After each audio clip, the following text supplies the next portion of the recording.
Okay, good evening, everybody. If you're just tuning in, as we are, we had started this meeting a little earlier and we had to switch platforms because of some audio-visual issues that we were having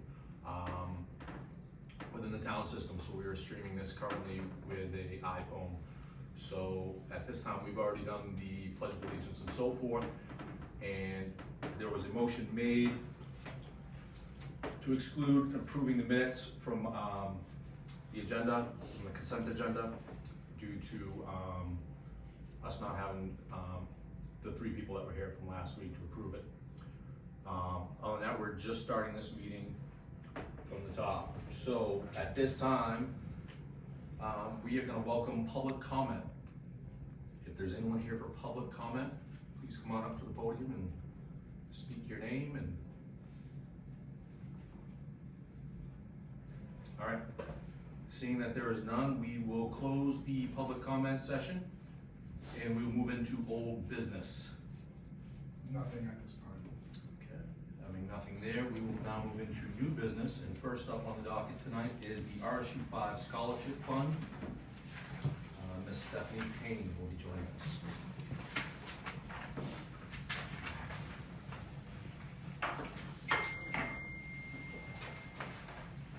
Good evening. First of all, I just want to say that we're actually part of the Freeport High School Scholarship Foundation, which is a 501c3 that was started in 2021 to provide scholarships. So I just want to give you a little information about that. I am honored to be here this evening, and next to me is somebody that probably most people know, but we're so excited she's just joined our board. It's former Superintendent Becky Foley, so that was a real coup for us. We're excited to have her here. We appreciate the opportunity to address you all and ask you to consider including funding in this year's budget for $10,000 to support the Freeport High School graduates, whether they choose to go on to a certificate program, vocational training, or a 2 or 4 year program. In 2021, we awarded 2 scholarships. In 2022, we were able to increase it to 3 recipients, and this year we awarded 2 additional scholarships. Currently, we are supporting 7 students, 6 of whom will receive $5,000 a year for 4 years.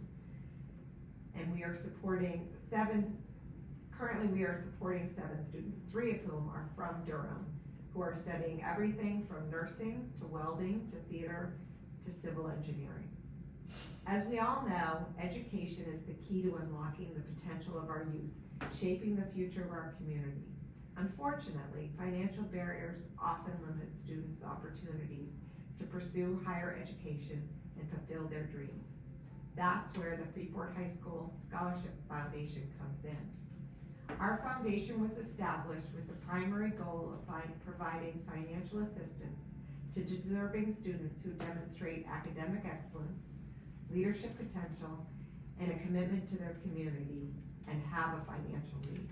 We currently have $1.1 million with the goal of reaching $2 million to award 4 new scholarships annually. If the $2 million goal is reached, we will fund 16 students a year in perpetuity. These scholarships will help cover a portion of tuition fees, related expenses throughout their entire post-secondary journey. However, our commitment extends beyond financial aid. We understand that scholarships alone are not sufficient to ensure success. Therefore, our foundation places a great emphasis on mentorship programs as a vital component of the support system. We match mentors with student interests. For example, one of our students from Durham is currently paired with a much beloved retired teacher, Diane Whitmore. They both share a love of theater. This mentorship aspect is what sets our foundation apart and other community scholarships that are available to Freeport High School students, as well as the 4-year funding. We hope that the scholarship to access the goal of post-secondary training will help students who may otherwise be deterred because of cost. By supporting our foundation, the select board would be investing in the future of our collective communities, enabling talented young individuals to reach their full potential and become valuable contributors to society. Thank you for considering our proposal, and we hope that you grant Freeport High School Scholarship Foundation the requested amount of $10,000. This investment will provide financial aid to deserving students. Additionally, it provides meaningful mentoring to young adults during their transition to adulthood. Together, we can empower the next generation and create a brighter future for students in RSU 5. Thank you for your consideration. Thank you. Is there any questions from the board? I just had one question. When I went on the website and I looked at all of the information that was there, and I'm wondering if this is the kind of thing that's appropriate to put in our news blast, so that additionally from the request for the board, that might help them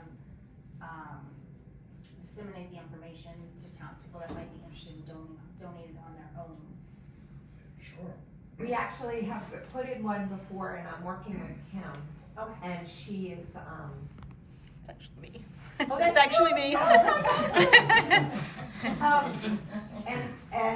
we're working with her to get some photos, some recent photos, and put in a little bit of a story about, one of the Durham students. And then, so we're gonna put that out, and we have been additionally I've done it in the Pownell and Freeport news blasts. Perfect. And we were at the polls the other day, and we also, went to the craft fair at the school in the spring. So just trying to get the word out, because it's not only, I mean, we would love the support of the town. I think that would send a real message. But we also, one of the key parts of this is the mentorship program. And Becky actually is gonna be, taking that role over and recruiting a great pool of mentors who are then we're able to pair with students, so we have a good match. For instance, we have a young woman studying nursing, and she's paired with an ER doc.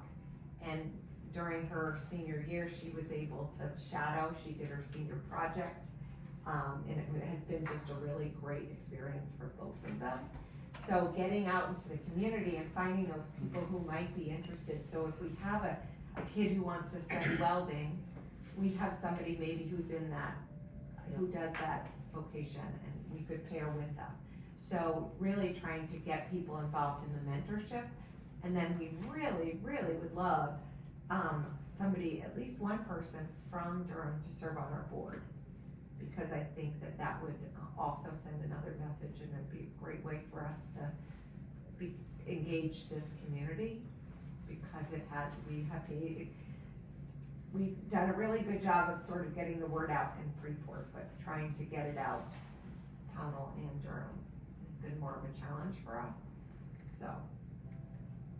Great. I'm glad to hear that you're working with Kim. I'd Yes. like Yes, to yeah. help get the word out that way. Yes, no, I think that, cause it's so nice now that we've got things like email blasts, right? We actually are trying to do a quarterly newsletter, Oh, so great. that could be something that could be put actually in that, we could showcase one of the students in the newsletter. That would be great, that would be Work great, heavily on that, terrific. thinking about that way. And then we, have brochures, and I just put some out here, and I don't know if there's any other place in town where people think that might be worthwhile to leave them. Maybe Rep Winova. That could hurt, or we could go or something. What If you was the want- first thing? Rep Winova, it's the, farm Okay, that's on 136. oh, yes, okay, Also, possibly all of the Christmas tree farms we have, because they're about to get a lot of attention over the Mhm. coming oh, weeks. that's a good idea, that's a good idea. If you wanna leave some extras, we can. Okay, Yeah, we great, can yeah, help. I'll leave a bunch here, but, we just really want people to know about it, because we also want students to know about it. They talk about it early and often at school, and, Jen Gulko, who's the principal at the high school, is on our board as well. And so, she's really working hard to get the word out, and last year, I think we had 32 kids apply for, we ended up just giving 2 scholarships. We do some vocational scholarships as well, if it's available, but with free, community college right now, that need has sort of died down, so we're trying to educate kids around what's available, that it may not be just to cover tuition. we also like award the scholarship in their junior year, so they'll know that they'll For be. some students. For some Yeah. students, so that they know as they apply to college, that they'll have this additional financial help. Do you intend for, like you were saying, cause I was gonna ask, with the vocational schools, a lot of community colleges being free, do you intend to still offer up the mentorship program for those students? Yes, and so what we just did, we had a young woman, studying welding, and she did the certificate program, which was free. But we also are looking at ways to support those students, because obviously it's not really free, they need to get there. If they're going to live at the community college, that part isn't included, it's the tuition. So how can we support them, or if they need certain equipment for that next chapter? If to become, you know, a welder, for instance, you need special boots, I know, and need some special tools, that we, are interested in supporting kids in that way. It's not as cut and dry as the kid who goes to a four-year school and we send a tuition check to the school. Mhm. But we are trying to be really creative so that we can support kids going into, not just four-year programs, but some of the certificate or vocational training programs. And they definitely have the mentors also as part of the program. And one last question, you said you raised $1 million, a little over $1 million so far, has that been mostly through contributions from donors or towns or? So it's been, private donations mostly. There was some money in a scholarship fund that, was under the town of Freeport, that when we started this 501c3, it wasn't really, they were giving it not every year necessarily, and so now it's been put under ours, and all of our funds are managed by Bath Savings, so, they're professionally managed and invested. Because the idea is that it's an endowed scholarship, so we want this to go on forever. And the reason we originally were going to raise $1 million, and the reason we went to 2 is we knew the need was there. We had a lot of kids applying and felt like, you know, we could do so much more if we raised 2, so ambitiously we raised our goal. And about 20 to 25%, I would say yearly, of our students in RSU 5 are free and reduced lunch, so we know that the need is definitely there. And we don't want the money to be a barrier to them going on to college, and so a lot of these students are probably like first generation recipients.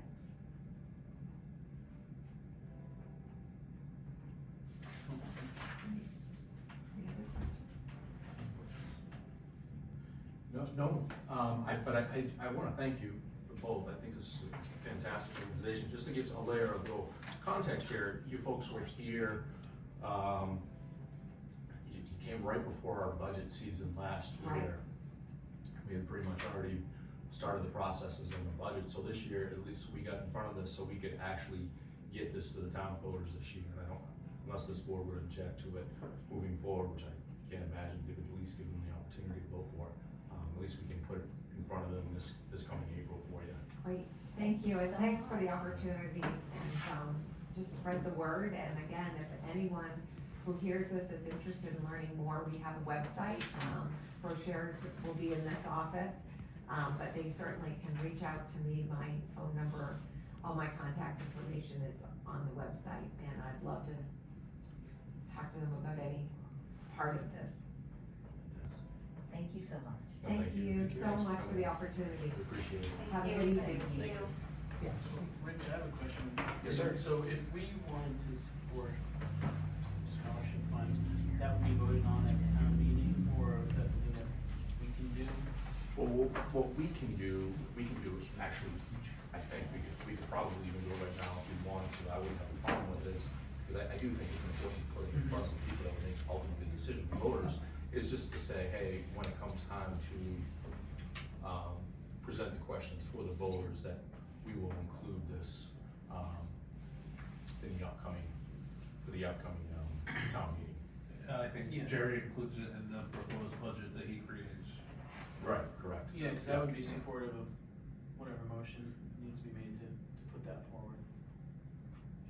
can I just give a little, so I actually went back and looked at, we used to do this, not for this, this specific foundation, but people would come in and request, and we would put it on as an article and break out the different places that were asking for specific amounts.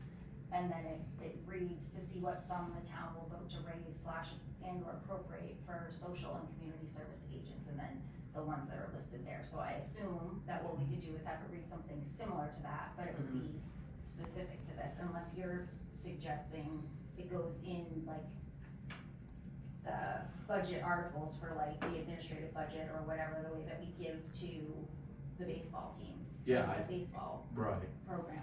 right, I'm not I would be in favor of either way, I honestly was thinking, because it's somewhat of a different animal than the other ones, that it would be its own question, but I'd be content. Well, we don't even do I'd be this content anymore. with either way. you know what I This is mean? the last time that we did this. Right, but if somebody like, let's say, for example, baseball does happen to come in this year and ask, they didn't, I don't believe, last year's, but if somebody was, or the snowmobile club, and there's been a few other organizations in town, then we definitely would have something like that, we would have to. But I guess what I'm getting at is, I think personally, I was just thinking it's broader, and it gives these folks the opportunity, we could ask them to speak on behalf of the organization and get them, by doing it that way, that's why I was thinking if we separated it out, I think you could achieve it either way, and I wouldn't be against doing it either way. We didn't do that last year, so I was thinking this would be its own separate one, but I don't think we did that last year because we didn't have any. We didn't have any requests, right. Right, but I do think it has to be separated out for an individual vote. I don't think it should be lumped in with, I don't either. so, Yeah, I'm good with that. Yeah. so. So is there anything we need to do in terms of a motion to put that on there, or is it just something we keep in the back of our mind going into the budget season? Yeah. What does So- Jerry prefer? Let's go that way. Well, I think you put it in as an article, so, I mean, we can talk about that in the budget, Right. how much you want that. So we just need to earmark it that we're gonna put this in as an article. for Right, upcoming. in the baseball, baseball, they request like 2,500 a year, and that gets put into the park and rec line Right. of the budget. So, at least it did last year. It has consistently lived there, but I also think that's more appropriate there than something like this would be, because they actually use the town Right. property for the field, so I think having that in that part makes sense. But I agree with Rich, I think that this should be its own article. Yeah, simply because it's, there's two train of thoughts there. One, again, it gives them, it affords them, we can have them speak on their behalf, which you could kind of do it another way too, but it gets a little convoluted when you have three parties or three separate entities in one particular bracket. But if and it's also, it's not where those other organizations are actual physical town organizations. This is a quasi-town organization that is part of the same RSU per se, but it's not actually part of the town. So I mean, I think I would prefer it, but I could go either way if it was its own separate line. But we can discuss that once we earmark it and say, hey, let's Yeah. make sure we Yeah, I get just this. wasn't sure what the process. Make sure we is. get it on the docket, for lack of better words. Well, I Yeah. had already wrote in my notes, possibly put on town meeting warrant before this decision Yeah. happened, so. I think the intent of the last board was to, it just came in too late. Right, Mhm. yeah. Okay. Cool, works for me, thanks. Thank you. Thank you. Thank you so Thank you. much. Appreciate it.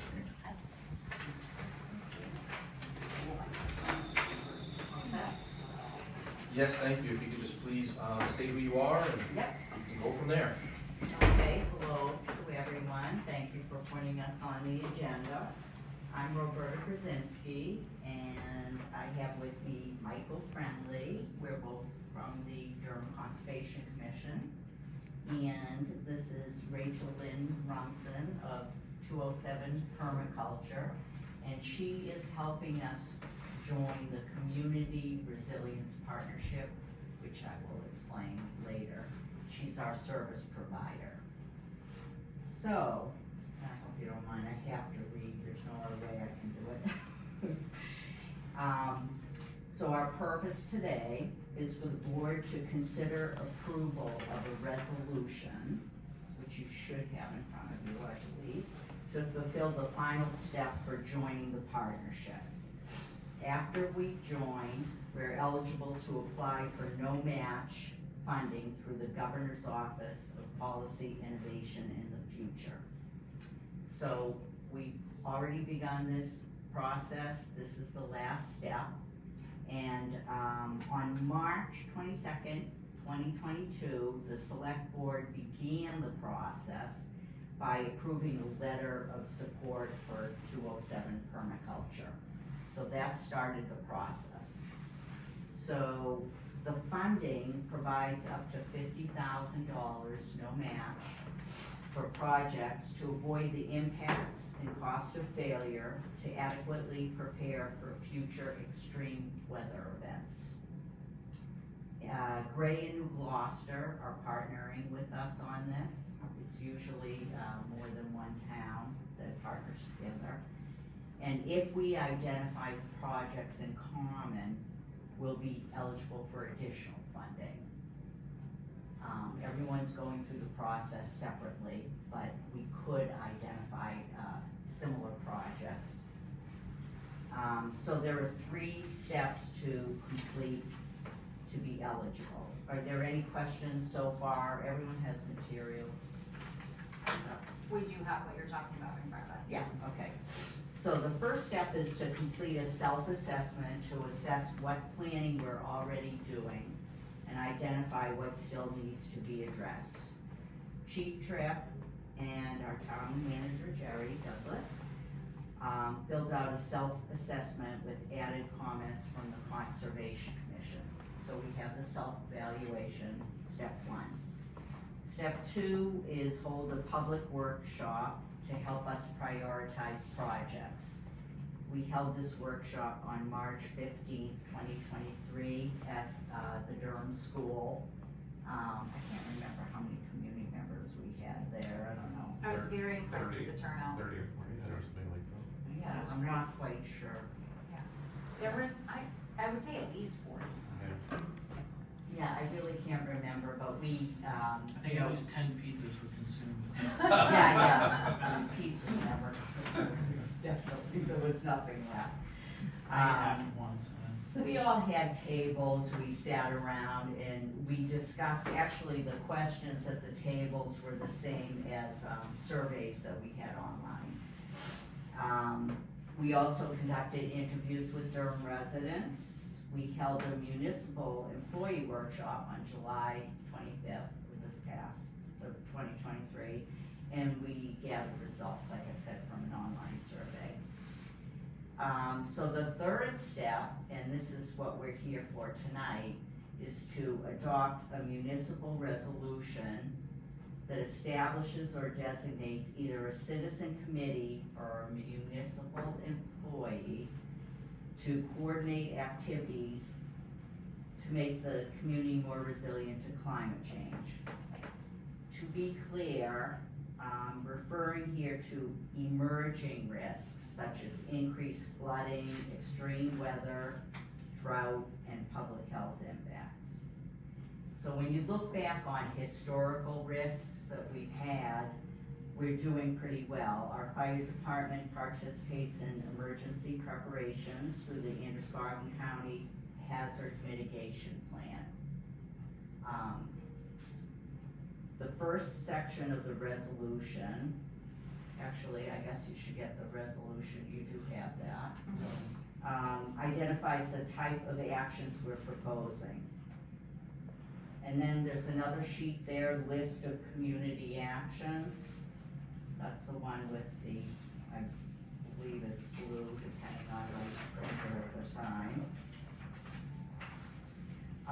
These are the different strategy areas that we had to choose from. And each of these strategy areas has a number of actions that a town can take. And again, these are actions that if you want the no match funding, you have to choose the actions that the state has laid out. You could choose other actions, but then it requires a match from the town, so we 10%. actually, 10%. 10% is what it is, so we didn't pursue those, just, we took the easier route. So from our research, what rose to the top was the Designing for Resilience area. And within this area itself, there were 17 projects to choose from. And then if you look at the colored chart, the yellow, these are the projects we identified that would add to capacity for the town. I could go through each of those checked projects and what we have for that, but does anyone have any questions about that so far? Anything mysterious about the project? And we have lots of stuff available, the self-assessment I could share with anyone on request. Because we have a lot of background work. Some of the subject matter experts that Rachel Lynn has hired did a review of the comprehensive plan to see if it lined up with the Maine won't wait strategies. And we have, it was census material for vulnerability. Social vulnerability. Yeah, social vulnerability. So there's more background information. Everything's available. We had a packet that we handed out at the community meeting. And So did you choose F based on that, all of that information collectively? collectively, it's not super scientific what we went through. We looked through the interviews, we looked through people's comments, and we basically sort of checked off, like, that looks like the, you know, these strategy areas were, like A through, I think, H. And we basically checked off, like, oh, that seems like B, that seems like C. You know? Oh, I see what you're saying, so like Yeah. out of the feedback that you got, you categorized Yes. it in the Yes. section that you felt it Mhm. felt, and then in addition to that information, you used census information and those types of things, or you, who was For choosing F? vulnerability, yeah. Okay, so choosing F wasn't just based on, resident feedback, it was also based on other data that you used, or was it just based on Well, I resident don't feedback? know if that data was really used for the choice of the projects, I wouldn't say. It's No. just, it would be sort of a head start to, some of the actions if we actually took them. I see, okay, Yeah. thank you, thank you for clarifying. The municipal meeting was really pivotal in helping me clarify your direction. Yeah, I mean, we spoke to the chief a lot about, things that are being done in town. And, in general, it seemed like for low-risk events, you know, a culvert goes out or something, we're doing a lot of planning for that. But, you know, if we get a hurricane and like, one of the, let's see which one it was, F4 was for, storm debris management. And, basically, you know, Public Works will pick up the trees, they have one company they bring it to, they grind it up. But what if we have lots and lots of trees and, you know, you might need to identify contractors that can help you pick up the trees. It might not just be trees, it might be houses all over the street, you know. So it's, again, it's like towards the emerging threats. And, F1 would kind of, that would, if we had a climate resilience plan for the town, it would identify what we're doing and, what might be coming up the pipe that we should be planning for. And, there are gaps, And it would identify community members, different types of vulnerabilities, like a lot of times you look at elderly populations, but, if someone doesn't have a car, they can't get to a heating or cooling center, for instance. And then another project is, maybe having a peer-to-peer program, and, then you could, if you identify people in the community who might not be able to get to a heating cooling center, they might not have air conditioning, their electricity might be out, you could call them up and say, do you have a way to get to the cooling center? And another thing for F3, which I should read off here, which was, develop or enhance early warning systems and community evacuation plans. Everyone I've talked to at the town office, even through years, has said they would love to have a sign for maybe the Eureka Center, if there's gonna be an extreme weather event happening, where the cooling center is, where the heating center is. And I assume people were speaking like an electronic type of lit up. Yeah, portable message board. And I can't say for sure that the funding would fund that. However, that's one of the possible things. And also, I'm gonna ask Rachel Lynn, as far as, I believe the state chooses out of what we have identified, they will choose one or two or all. You can put all your projects in one grant application. Right, but then they, They will might- approve of whatever they approve of, I believe. I think so, but Yeah. I think they've got a track record of approving the whole Package, package. If it's a Yeah. strong grant, right, they might right, accept it with, they might approve it with modification. right. But you've brought up a lot of good points about the storm debris. As you know, as select board members, private roads, town can't help. Private residences, town can't help. But Roberta has uncovered, what's that organization of veterans? Rubicon, you heard of Rubicon? It's a veterans organization, they go all over the world, and, they come handle after a major event, they'll go clean up in, individual community members, their personal homes, clean out from flood and all kinds of things, and, so the representative for Maine for the volunteer portion is at, Replanova Farm. After I spoke to, Calvin, I went and spoke to her, it's like a wonderful asset to have. Yeah, even if it's not the exact organization, that model, when you start looking at peer-to-peer, that model starts to open up, okay, how can we be more resilient as a community, and how can we direct these funds to develop, and what is the role of the Conservation Commission versus Public Works versus, Durham has a wonderful history, and I did love learning about Durham in this process, but the history of, caring for our neighbors, that's alive in Durham, it's intense here, and so I feel like you've just picked the right projects.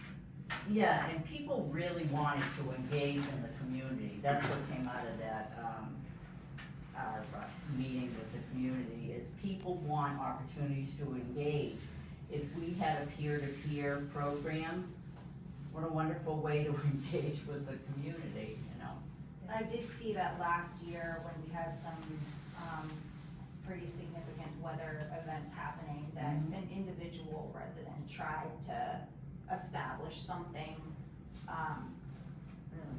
of that nature, because they were concerned about some of the elderly people in town, and it was basically like trying to get this group together to be able to serve this purpose. And so I think if it was shepherded by the Conservation Commission or, the town, that just becomes something that has structure around it and is available to everyone versus just maybe the people that are seeing that post in a group somewhere. Yeah, informally, and I'd love to get in touch with that person, actually. Could you explain the process a little bit? So we're on, you're saying step 3, which is the municipality needs to adopt a resolution. Mm-hmm. So what you're saying is we would vote, and if we adopt this resolution, you're then creating a grant application that is trying to tackle some of these issues, F1 through 4 and F13 through 15? Yeah, we'll be part of the partnership. And then the grant application comes after that, and you could delay the grant application if you need to, but, you're now eligible to, apply. Yes, if you pass the resolution tonight, say, we're not asking you to approve the grant application. We wanna make another presentation for that. Right. So the resolution would essentially say, we identify either an existing commission, like the Conservation Commission, or a town staff person to lead the next step, which is actually picking some of these and applying for the grant, and then they would come back to the select board and say, here's what we've decided would be the best fit based off all the information, and then we would have the second chance to approve that The grant projects application. themselves. Yeah. And I'm glad you asked to clarify that, cause I had been confused about this forever. Some towns do it all at once, but I think it's advantageous to tease it apart and have really deliberate, intentional conversations about it. It also just sounds like whomever you were just talking about might be someone interested in helping participate in these sorts of discussions. Jerry, can I ask you a question? This designates the Conservation Commission to coordinate planning, implementation, monitoring of energy and resilient projects, to be the primary point of contact to the Community Resilience Partnership. Roberta did say, or municipal employee, are you comfortable with us designating, or do you have information that you would like to share on what the implications would be if we designate the Conservation Commission versus a municipal employee? No, I was actually the one that put the Conservation Commission in there as the point of contact, just Okay. because staff, we have limited staff, so putting more on their plate would tax them, Okay, as they're taxed now as it is. okay, thank you. My other question for you is, the $50,000 grant, that's a no-match grant, but our partnership would be with those 2 other communities. So would that $50,000 be shared between all 3 communities, or that's where the additional funding comes in if we pull those other 2 communities in? Right. And we can it be both? Can it be, we get $50,000 to work on our specific community need, and then also further, if we join with the other 2 communities, we could potentially be involved with projects with that, or is it one or the other? Great question. Do you want me to answer it? Do you want to answer it? I'm not sure I know the answer to that, how the additional money is applied. Yeah, it's either or. Either you Okay. go in independently or you go in with the other towns. Okay, I think that some towns have done both, but maybe not at the same moment. But the amount that you get is $125,000 when you join with 1 or more other towns. And, the projects that have been funded, in that manner have been, say, sharing a sustainability planner to add capacity to the municipality to do some of the research involved and the planning involved and the conversations in the community around vulnerability and infrastructure and everything. And some of them are, they might join and say, we wanna build a green economy. We wanna maximize agriculture and forestry in our communities, and they might go in on something creative together in that regard, but, waste management is another one. They might decide that the community's really gonna be vulnerable if waste can't be picked up, so. There's a lot of opportunity with this, it's really broad. Overhead trash truck. And the first grant, the first piece of joining gets you in the door where you might be eligible for things. But you might have things on your agenda in the next 6 months that the commission didn't identify, but they become priorities through your process. Then you'd be like, oh, well, let's throw this to the commission, see if the partnership can help with this, something like that. Yeah, and really, I should have put a link somewhere, to the partnership so that you can look at, there's 72 actions Yeah. in like all these areas. The F1 project is the one that all three towns have identified right now independently. So what the obvious question for me is does it make sense for a sub-regional cohort of these three towns, and maybe add a couple other towns, to do a resiliency plan and a full vulnerability assessment across towns? It just gives you that little bit of an edge where you're contextualizing your town's needs with the assets and the challenges of other towns. So it's not a GP cog level of cooperation, inter-town cooperation, but it is a rural sub-region. And it was Gray and New Gloucester, you said? Yes. Okay, Right in Gloucester. okay. Well, I'm supportive of the resolution. It sounds like there's still a lot of work to be done, but that this is the next thing to have the volunteers continue that work, so. I move that we vote to support the resolution and adopt it with the Conservation Commission leading the efforts. Second. Any discussion? Before moving forward, I mean, that was pretty quick, but did anybody else have any questions? No, everybody was good, okay. Hard to see a downside to free Right. money to benefits. That's what I thought We when had I- me at the beginning with that, so. That's what I think with the started chair and the with. Sunday was waste management there, got me thinking. There's a lot of money for that EPA too. Yeah, That's fine. Seeing no further discussion, all those in favor?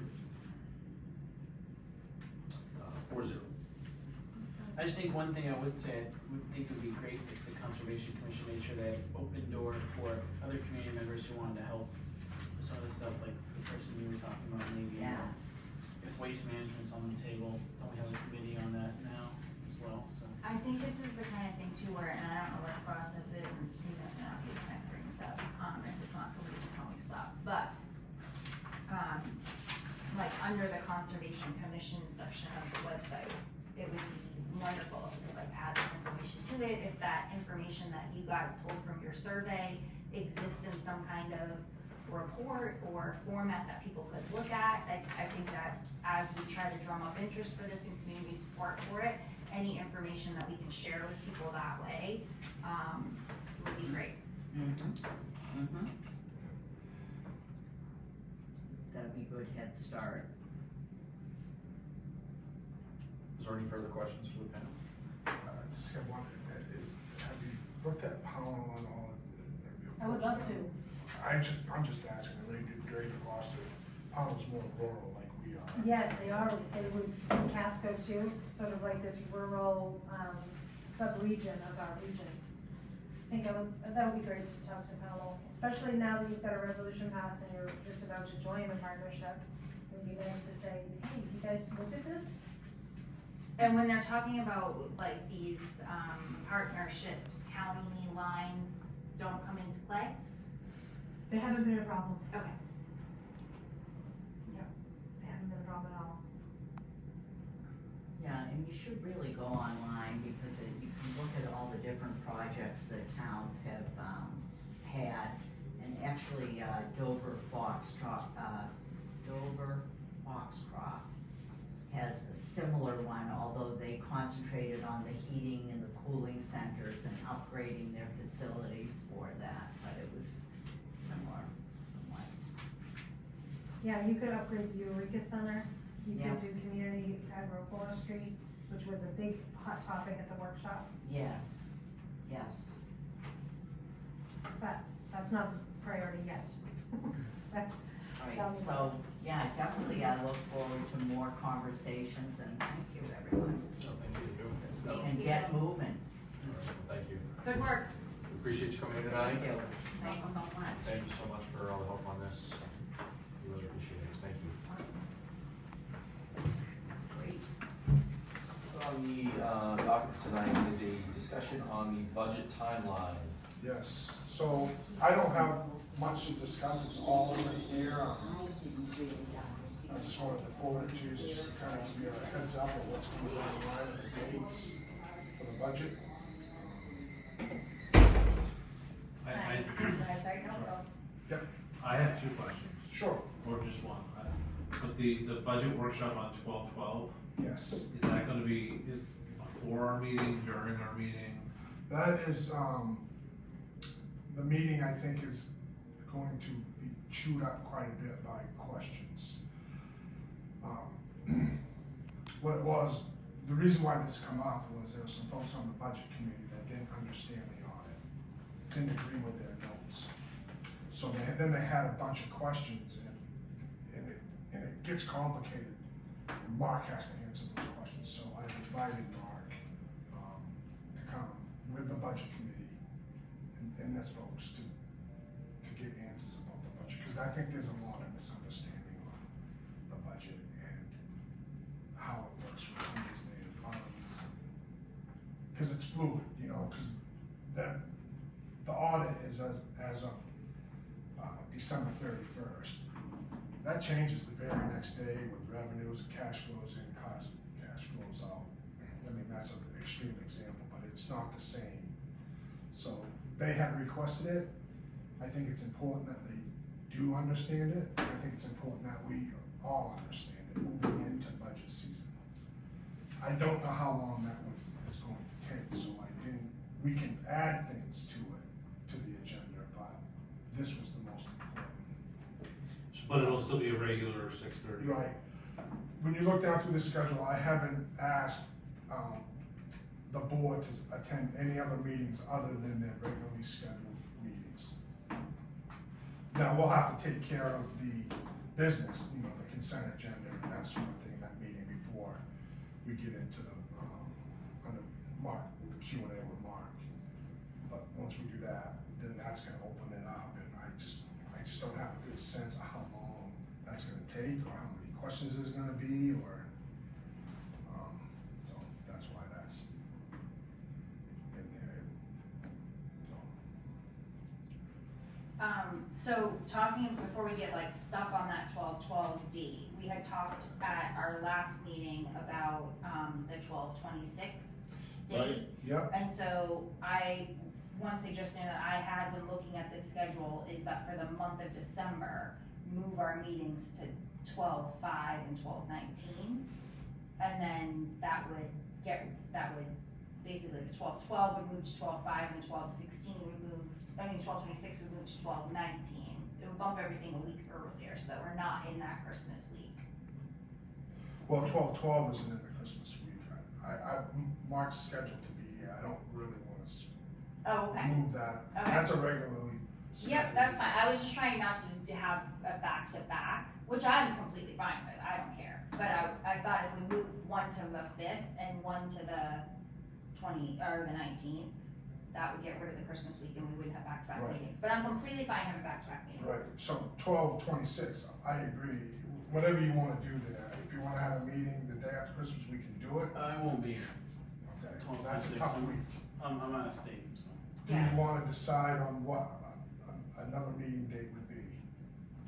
I think how we left it last week, like, we can do if there's, let's say, 3 of us here, we can do a quick meeting just to sign Yep. what's needed on behalf of the town. It doesn't have to be to, you know, explore things or to discuss things with organizations or committees, et cetera.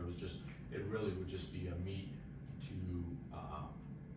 to perform business for the town. That would be it. If not, we would have to either maybe find 3 people that can push it up the week prior to that. And we've done this in the past, and it's literally it's like a 10-minute meeting. And I think that's completely fine. I was also for the sake of the town staff, trying to not have them have to come in the day after Christmas. Well, yeah, and that's a Right. whole different animal. I mean, I don't know how that falls with this town's policy, as far as whether that's a work day or not. I mean, they do have specific ones. So we have Monday off. Yeah. And that's the day that we observe Christmas. Now, I don't have any problem giving them the next day, but I want the board's support on that. I think you would have to, right?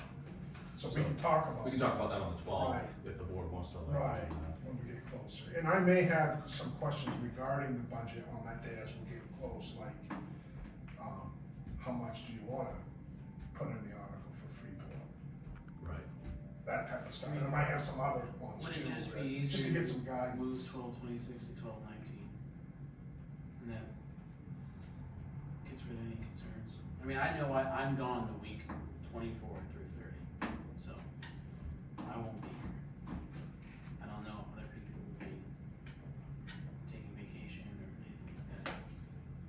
I'm here. I'll make it work, whatever, I I'm going serve, to work, I so, serve yeah, you folks, so I can make it work. Is your plan for the office to be open on the 26th? That, yes, it was, cause that's it's nothing, it's a work day. Christmas is the 25th and that's on Monday, Right, and the 26th is, a work day. you plan to have to be open for business. Well, I wasn't planning, well, yeah, only because it's a work day. You know, so we can talk about that, I mean, if you, maybe that's a good Christmas gift from the board, say, why don't you take Tuesday off too? That's up, you know, Let's that's let's up- look into that, cause Yeah. there is sometimes there is some things with that, as far as like what the town has granted 4 days off, paid days off, like we could say, hey, it's an optional. You could use a vacation day or a personal day or something like That that, too. but I don't know, and I'm not saying we can't, I just, Yeah, there's a lot of things we can do. Yeah, But there's sometimes things that we do that can be frowned upon, and sometimes people, I mean, I don't no, really I have a think problem. that's totally fair. Again, my idea about moving was because I was assuming, I don't know why I was assuming, that day was a day that we wouldn't be open, and therefore was trying to avoid town staff having to come in just to do the meeting. But, right. Now, if Christmas was on Sunday, that following day, Monday, we wouldn't be open, cause that's when we would serve everything. Right. right, But where it's on Monday, So you wouldn't be open Monday, you'd be open Tuesday. right. Monday we're closed, right? Yeah, Monday you would be closed, but Friday you're closed, so it essentially gives a 4-day weekend. I mean, we can, like I said, I'll put it on the agenda. for The only everybody reason to I discuss asked next month. about with my schedule is I wasn't sure with pushing budget season whether there's more budget related discussions that need to be had. I know that I won't be here, so I know that one person missing a meeting doesn't mean the meeting can't happen, but just figured that. We could wait and see, like, how the budget thing is playing out and see if the 26th scheduled meeting currently, if that's a meeting where we do have to have some kind of budget discussions, then we might wanna go the week earlier so that we can all participate. But we could see where we're landing with the budget discussions at that point. I can't remember exactly what was, my thing was just, let's not have a meeting during that week. Right. Because it doesn't make sense. People plan on traveling, things Right. of that nature. It's the same with, Kind of a wash week for a lot of people. yeah, It is. it really is. It's a non-productive week, even if you try to be productive. That's a week for me to do it. Yeah, but I don't. I just know my I don't have a experience problem is holding a short meeting Right. or scheduling a meeting. If the board is in favor of that, we can set something up tentatively right now for the 19th to move that. And we can, we can keep that to basically an essentials meeting, meaning we're just going to, unless something really comes up that warrants attention. Mhm. But it could just be quote unquote on the 19th, we're gonna have an essential meeting to come in to approve minutes, warrants, and et cetera. Mhm. And we need 3 people to do that. And Yeah, I remove mean- the 26th. And you could, I thought we agreed to move the 26th last week. I think we were all in favor of doing that, we were Yeah, this waiting was for just on the everybody part. Yeah. to come. Okay, so I make a motion to move the December 26th meeting to December 19th. Second. I'm gonna question because the 19th is worse for me than the 26th. Oh. But I don't know if I can, I mean, I don't know if I can do the 19th. I'll try, but my wife is in trial the week of the 12th and the 19th. It's a trial week for me, so I might be in trial. So it's already, but, so I'm opposed, but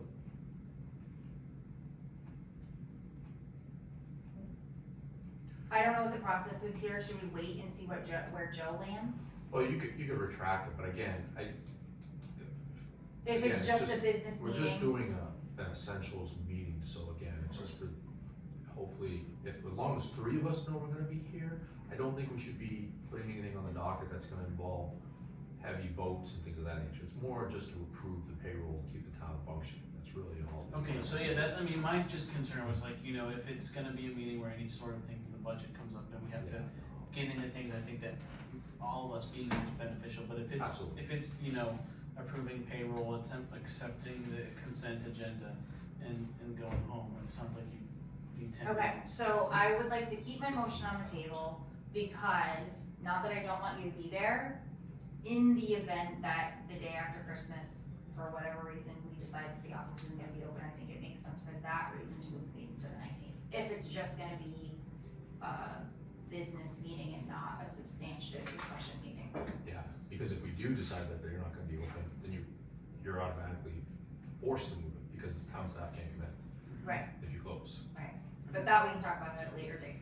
And if it's, and really too, if it's just gonna be a matter of signing the warrant, we can prepare them, you can come in anytime to sign. Yeah, that's what I mean. That's another Right. thing you could do and just, It sounds like if it's just sign the warrants and nothing else pops up, whether it's the 19th or the 26th, it might be as easy as people just coming in and signing things during the week and anything, so. and then just skip that. It sounds like the goal is for that meeting to be pretty truncated. Exactly. Just because of the nature of what we're. So by that rationale, do we need a meeting, or are we just gonna come in and sign the warrants? Well, I can't remember, there's one, I know we used to be able to come in, like one person would just come in to sign like payroll or something once a week or something, we had to do that, and then we were able to change something, the law changed or something of that nature. yeah, it would be, we'll have it ready, but if you could all just take time to come in and sign, we'll have it. Can we ready just for get you. rid of that 26th meeting Well, that's what I was gonna That's say. entirely? So That's what we have one meeting in December and then everyone puts in effort to come in and sign the warrant on. And our one meeting in December is gonna be the meeting that we have with Mark. About the budget, so I'm, yes. I mean, if there are some things that we have to get through, then I can add them to the agenda and when Mark's done and those. I'd rather have one satisfied. big meeting in December than We can definitely two do small that. meetings.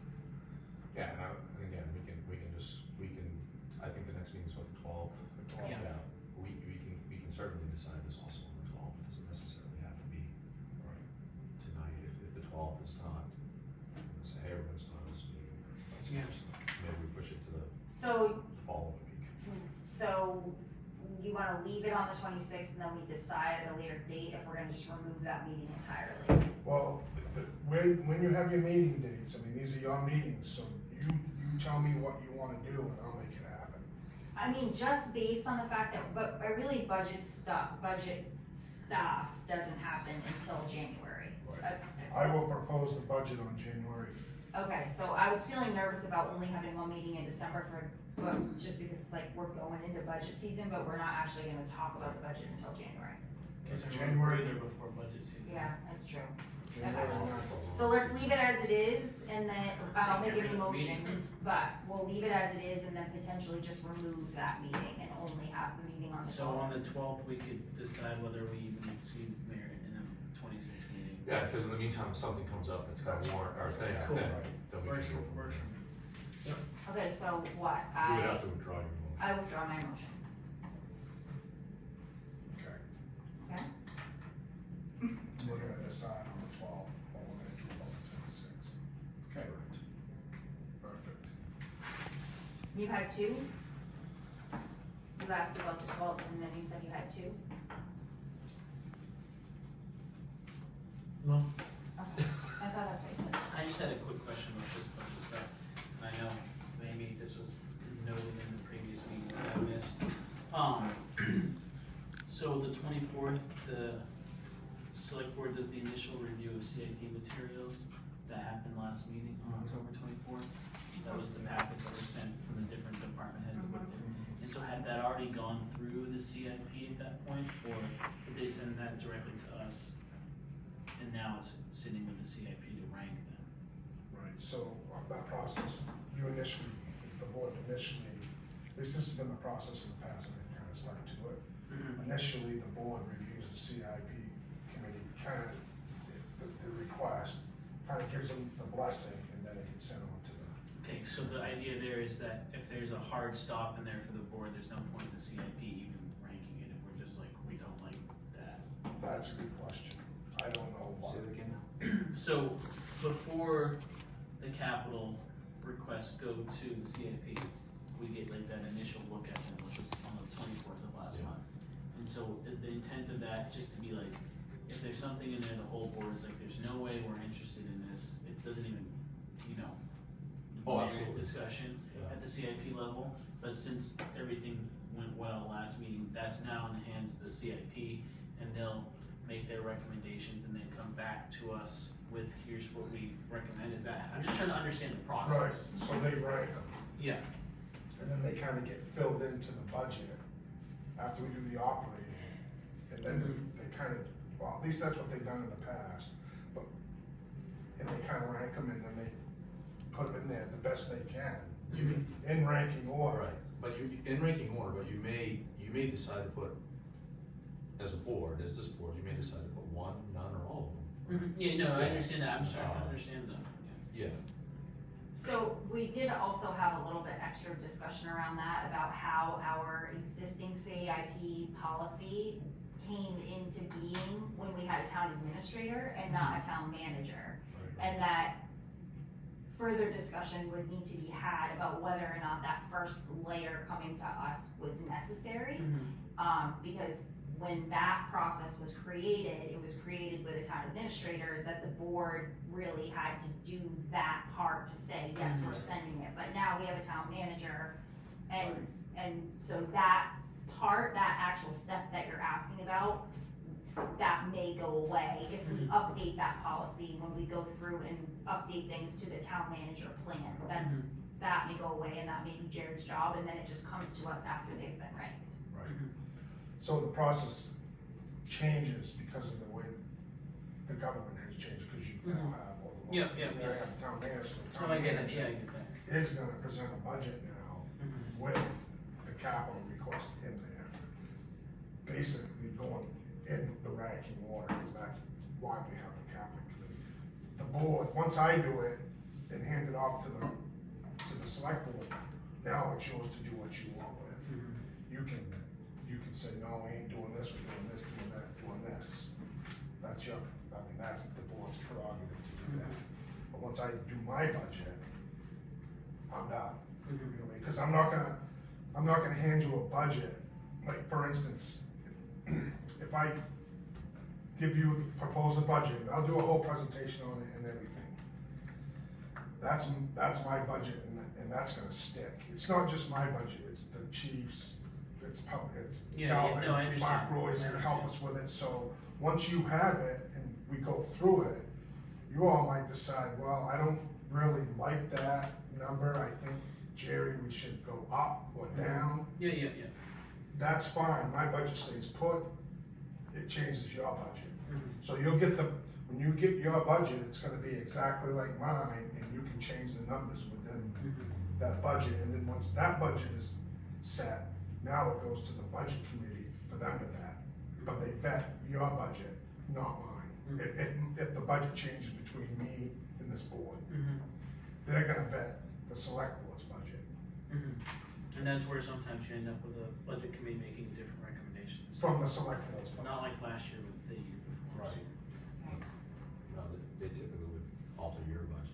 Well, I know, but that's not how it really is designed to work. I mean, in Trio, you've got a manager's budget, select board's budget, and a budget committee budget. And state statute actually does say that they make recommendations on the select board's budget. Because in the past it was. Exactly. So I just wanna continue to just do the way it was designed to be set up, you know? And, yeah, so that's how. Sorry, one more question here. Yep. So just because I want to make sure I fully understand this, I understand what you're saying there, but right now we're just in the early stage where it's like the boards or the, Calvin and Chief and all that have made their capital requests or what they might have thinking, same with you. And now we took a view at them on the 24th, everything looked good. Now you sent them back to CIP, and CIP goes through the ranking process. So we're really in the infancy stage of the budget right now, it's just kind of those capital things. And when do those requests, those get presented in your budget? Like, when do Yes. we know what the ranking is, and do we? I will present in my budget, you'll get the material to look at it as Mhm. well. I'm just gonna put what the manager. Cause I'm just seeing, it believes the says budget here, should be. 11:30 CIP committee forwards final ranking to the select board via town manager. So Right, that's, on that 12/12 meeting, we'll get from you what their. What their final- rankings are, so you'll have that for your own data, if you will. But we don't vote on anything at that meeting, it's more just like, we just know what they're ranking. Right. Okay, thank you. Yeah, typically in the past, you'll get presented and then we'll have another meeting therefore after, and that's when we'll have Something in discussion. January. We'll have discussion on what we as a board wanna either adopt, change, et cetera. So, Mike, sorry. No, it's okay, no, it's fine. Hate to keep you. No, So, totally fine. this 12/12 meeting, we're hearing from the CIP committee forwarding the final rankings to the select board. Or sorry, they're sending them to you. So we, Wait, not 12/12. on 11:30, Oh. they're sending them to you, and then on 12/12, our next meeting, is when you're showing us what the, CIP is recommended. I'm not gonna show you, you're gonna get the rank. Oh, we'll just You'll have get them. You'll have it, you can review it, you So- can see it. My question is then on 1/5, it says budget packets complete and ready for pickup at the town office. Right. So it says the town manager's proposed budget and supporting documents. Okay, so then on 1/5, we're not working on our budget until January, but you're presenting a budget to us on 1/5, or at least the packet. 1/9. Packet material. So we'll get the packets Oh, to 1/9, review. You sorry. get the yeah. package to review ahead of time, so you can Yeah. kinda see where you get a look at the budget before I present it. And typically what will happen also is because we've had the material to review beforehand, and I'm speaking as a budget committee member, I haven't done this process as a select board member, but the chair of the CIP committee could come if people had questions, the way that we could question the town manager or whatever, to explain their ranking process or their reasoning behind it or whatever, if people on the board felt like they had those questions to ask. So when you get that documentation and you read through it, and something seems like it doesn't make sense, if we wanted Paul to come to the table and explain that to us, he has definitely done that in the past. Okay, so, I can't think of when we don't have that, they typically kind of present their findings to us. so. It has been that way in the past, but we're gonna transition to the town manager form, where that really should come from the manager. That's fine. You know what I'm saying? So, we'll do it slowly, we don't wanna just do it, So you- change it too quick. I'm more ripping the Band-Aid, but, yeah. So you really, Jerry, start the whole process off, and you're building the first budget, and then Yes. starting in early January, that's when we're working on things, and the budget committee's working on things, but you're alright, I'm just making sure that I'm allocating enough Jerry's of my life and Jerry's time. kind of the gatekeeper here. Yeah, Everything's gonna pass through him. I'm mostly asking these questions, so I make sure that I allocate Right. appropriate amounts of time in January and February. Yeah, and this Thank you for window, entertaining me. and this, our window here is tight.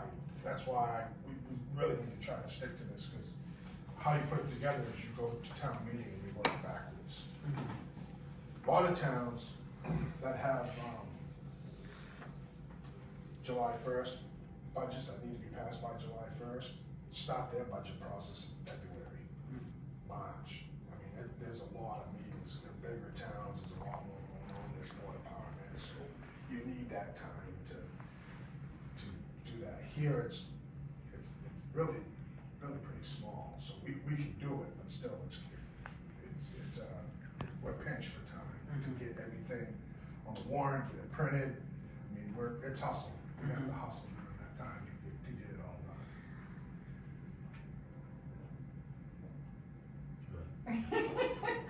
done. Okay, so you answered my question in your explanation about the process, where I noticed that we're having our meeting,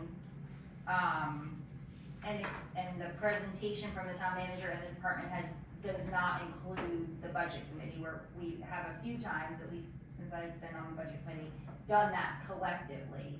But hearing your explanation, you're presenting your budget to us, we're presenting our budget to them for them to make recommendations on our budget. Right. And so if they want you to sit at their table and answer their questions or, you know, whatever, then you're gonna do that. But this year, we're not gonna do that as one big group. I will be here in all the meetings to answer any questions from any of the groups. It's just, right, so once the select board has adopted their budget and they wanna hand it over to the budget committee to present it, I can help with that, I'm here to answer questions.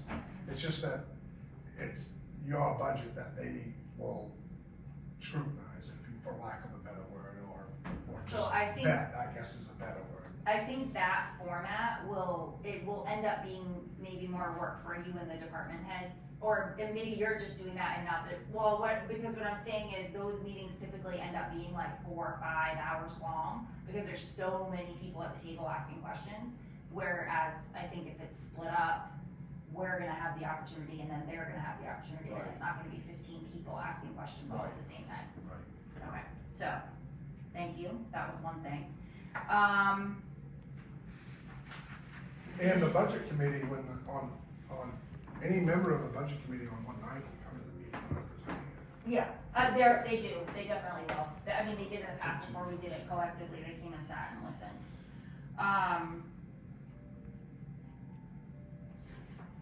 The only other thing that I would like to have, a conversation about, we don't need to do that now, we can wait until Joe's back, because it wouldn't be until probably March. I feel like when we're going into town meeting, we're having, public information sessions on the ordinance changes or those types of things. And I think that it would be beneficial for, it doesn't even necessarily have to be all of us, right? Because when they hold their information sessions, it's typically the chair of the board that does it and the planner and whatnot, to have an informational session ahead of town meeting for residents to be able to come and hear, like how the Conservation Commission did that informational session about resource protection, or how we're about to do one about the land use ordinance. I think this is something that we're asking people to vote on, and just putting the information with numbers attached to it in the warrant, I feel like it would be beneficial to at least offer the opportunity for us to do an informational session around the budget before we go to town meeting.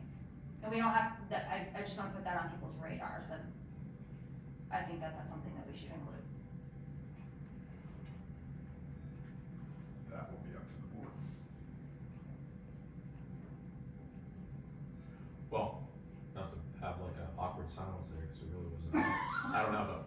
I really truly don't have a preference. I would say I would defer, because you're right, it typically is the chair if he wants to do something like that, and you guys wanna do that. I mean, the beautiful thing about our form of town government is everything is hashed out on the floor, so anybody that's there is afforded pretty much all the information that they wanna be afforded. But I have more information overload, there's nothing wrong with that. I mean, I would. I mean, I like the idea of something in advance, because in theory, someone could ask their questions there and it saves time at the town meeting. Now, whether someone is going to attend that or just ask this question anyways at town meeting, I mean, I just noticed like with the land use thing, there's a lot of questions that were asked at that session, and then people who didn't attend the session asked the same questions at town meeting. So I don't know if it actually saves time, but. Yeah, I think my only pushback, and it's not really even a pushback, my only thing is we need to be,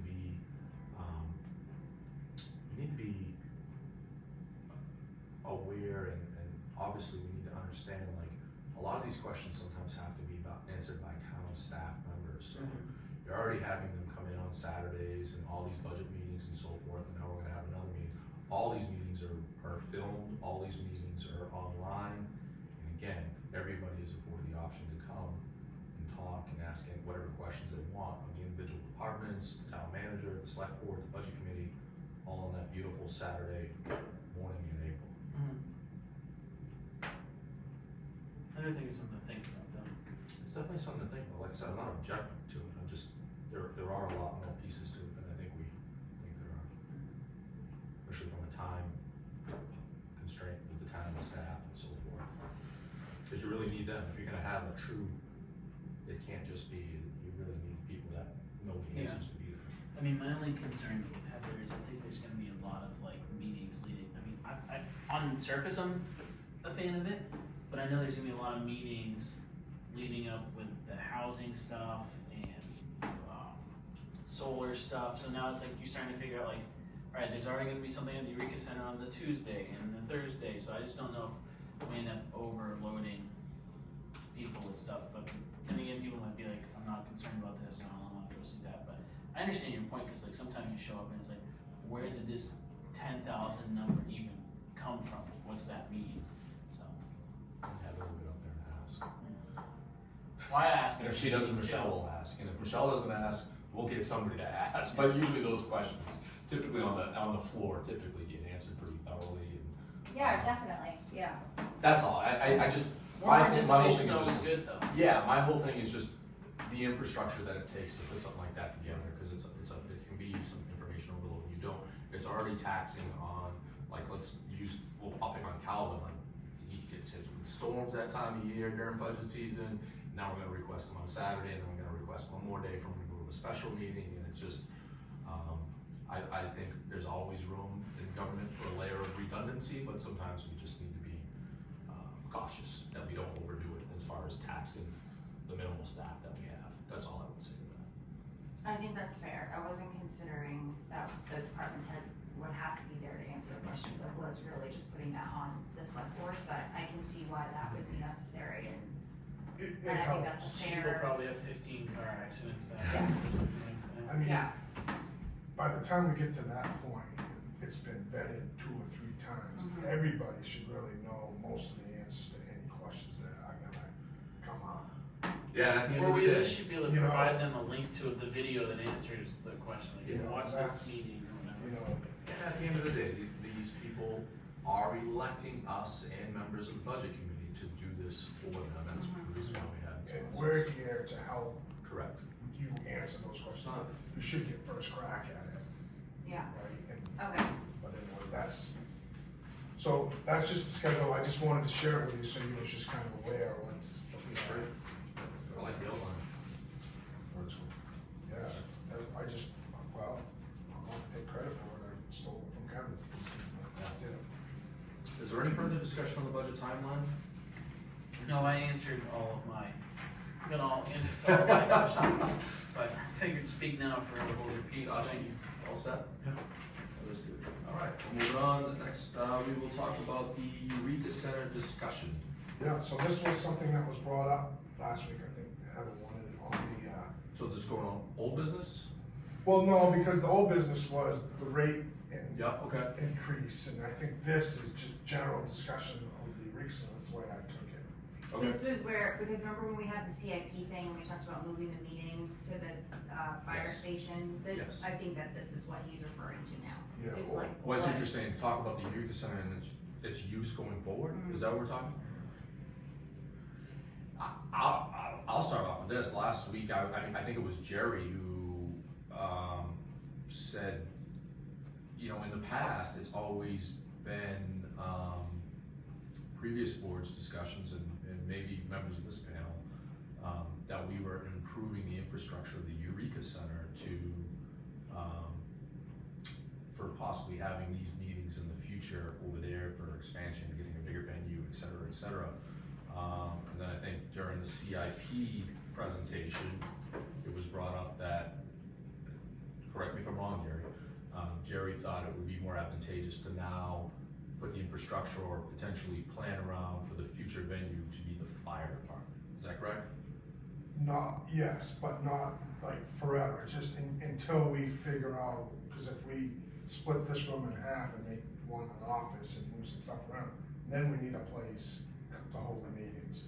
And right now, the fire station is the best place for doing that. Yeah. And So my thing was also like, I think, you know, from that perspective, I get what you're saying, but I think the discussion prior to that would have, in my opinion, would have come of how does the board feel about splitting this room in half moving forward to make more offices or et cetera, investing more into this particular space. I don't think this board's ever had that discussion. Well, I think if we go back and look at the goals, last year, one of them was to reconfigure the town office. Yeah, no So question. if it's But it it's was, a new board, so now Right. that's what you don't want, and this is really the only place you can refigure it. I mean, there's no other place to do it. well, you say that, but I mean, a lot of this discussion last year was incorporating this room back here. There was talk, and I don't know how much of this stuff has been vetted on your end, or whether it's even been approached through MMA or whatever processes that go forward in terms of doing that, but, you know, knocking out to one of the bathrooms and expanding from the break hall and things of that nature, and where the stuff is stored in the back room. There are quite a bit of components to it, so, it's just, I don't have a problem with it either way. But the discussion in the past, up until the past meeting, had previously been focused on improving the Eureka Center for future things. I think we had Devin doing some work over there, et cetera, et cetera. That's changed, that's fine, but I don't know if everybody's up to par with what your view, or what your plan, or maybe what your, you know, thought process is in terms of moving forward on maybe utilizing this space and utilizing in turn the fire department.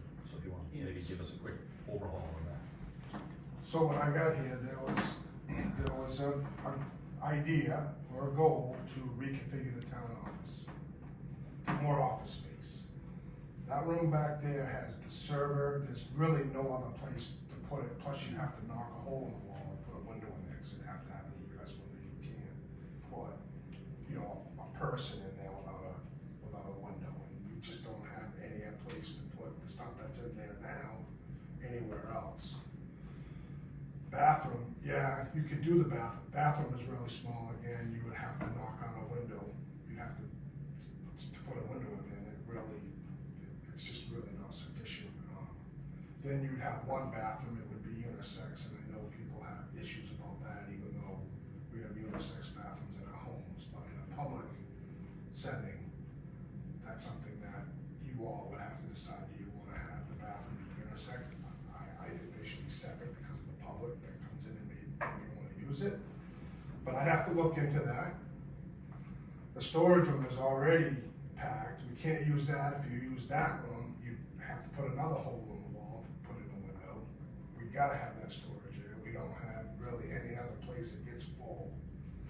That was part of the reason why we wanted to get that scanner, was to get the plans out of the office that at the planner and the codes where it's now.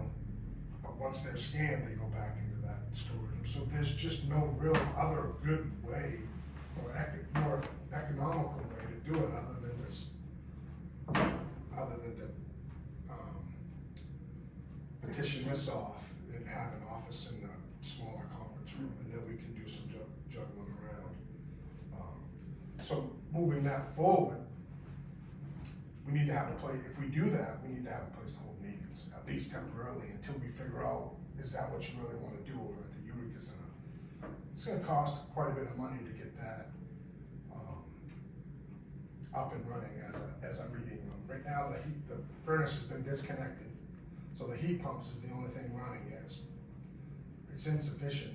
It's not keeping up with really cold weather. Now, someone might argue that they don't know how to run the heat pump, so listen, I don't know that information. I just know that during cold weather, the water froze, it leaked, it got everywhere. You've got 4 poles right in the middle of the community center. And it is a community center. It's not, I wouldn't call it a boardroom for a town. They play cribbage over there on Tuesday night. I don't know if they're bringing, like I said, cupcakes or drinks, but we're gonna have to send a staff person over there when they get done to set up the boardroom. And I think a boardroom, I think Durham, or pretty much any town of this capacity, should have a boardroom that's set up, so when you walk in, like we try to do here, it doesn't always work. You flip on the mics, you flip on the cameras, the desks are ready to go, and we're moving. So, from an efficiency standpoint, I guess the town of the board, do you want to have that staff person every time there's a board meeting over to the Eureka Center and set it up? as a board meeting. Typically, in most towns, it's already set up somewhere in their town where they're not putting up plastic chairs and plastic tables and there's your boardroom. So that's, and I don't really necessarily care what you do. I'll implement whatever you want. It's really up to you, but I just think a town should have a legit boardroom. So, Go ahead, Joe. You know, it's just, so I like the idea of the Eureka Center being able to serve more purposes, like updating it so, you know, it's climate control is better and people can use that for stuff. But I see your point, Jerry, with, it does seem nice to know that your town has a dedicated boardroom. Like, I like that idea. But if we need to turn this space into offices, I don't know if this is a whole nother can of worms, but is there any space at the Public Works that could be utilized as a boardroom? Because I know when we did a tour there's a lot of space upstairs that's kind of being used for. Or even downstairs. Or- Calvin's office is the size of Well, this. and again, I'm not trying to say we gotta pull Calvin's office, but Calvin's office is the size of this building.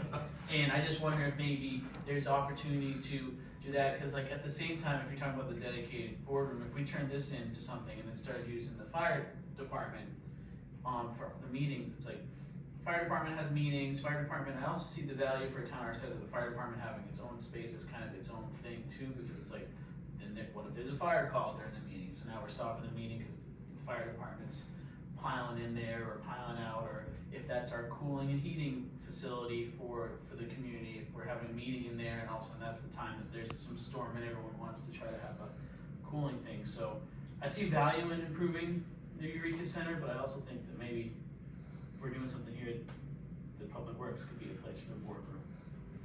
I don't know, that might be a whole other can of worms, but. that's up to you, that's up to you folks. So I have a few different things that I'd like to say on this. First, I'm wondering if you are considering, not necessarily for a boardroom, but are there any town staff members that could do their work from the Public Works building if we added if we did split Calvin's office into two offices? Would it be appropriate for the codes or the planner or any other person that's taking up an office space here to be able to do their work at an office at Public Works? And you don't have to answer that now. Maybe that's something that you want to give thought to, or maybe you know the answer and the answer is no, it doesn't make sense to have anybody else over there working from that office building. I do think there's a lot of space over there that could potentially be utilized better. And I actually brought up those points about like if there was a fire call and we were having a meeting and, you know, how that would work.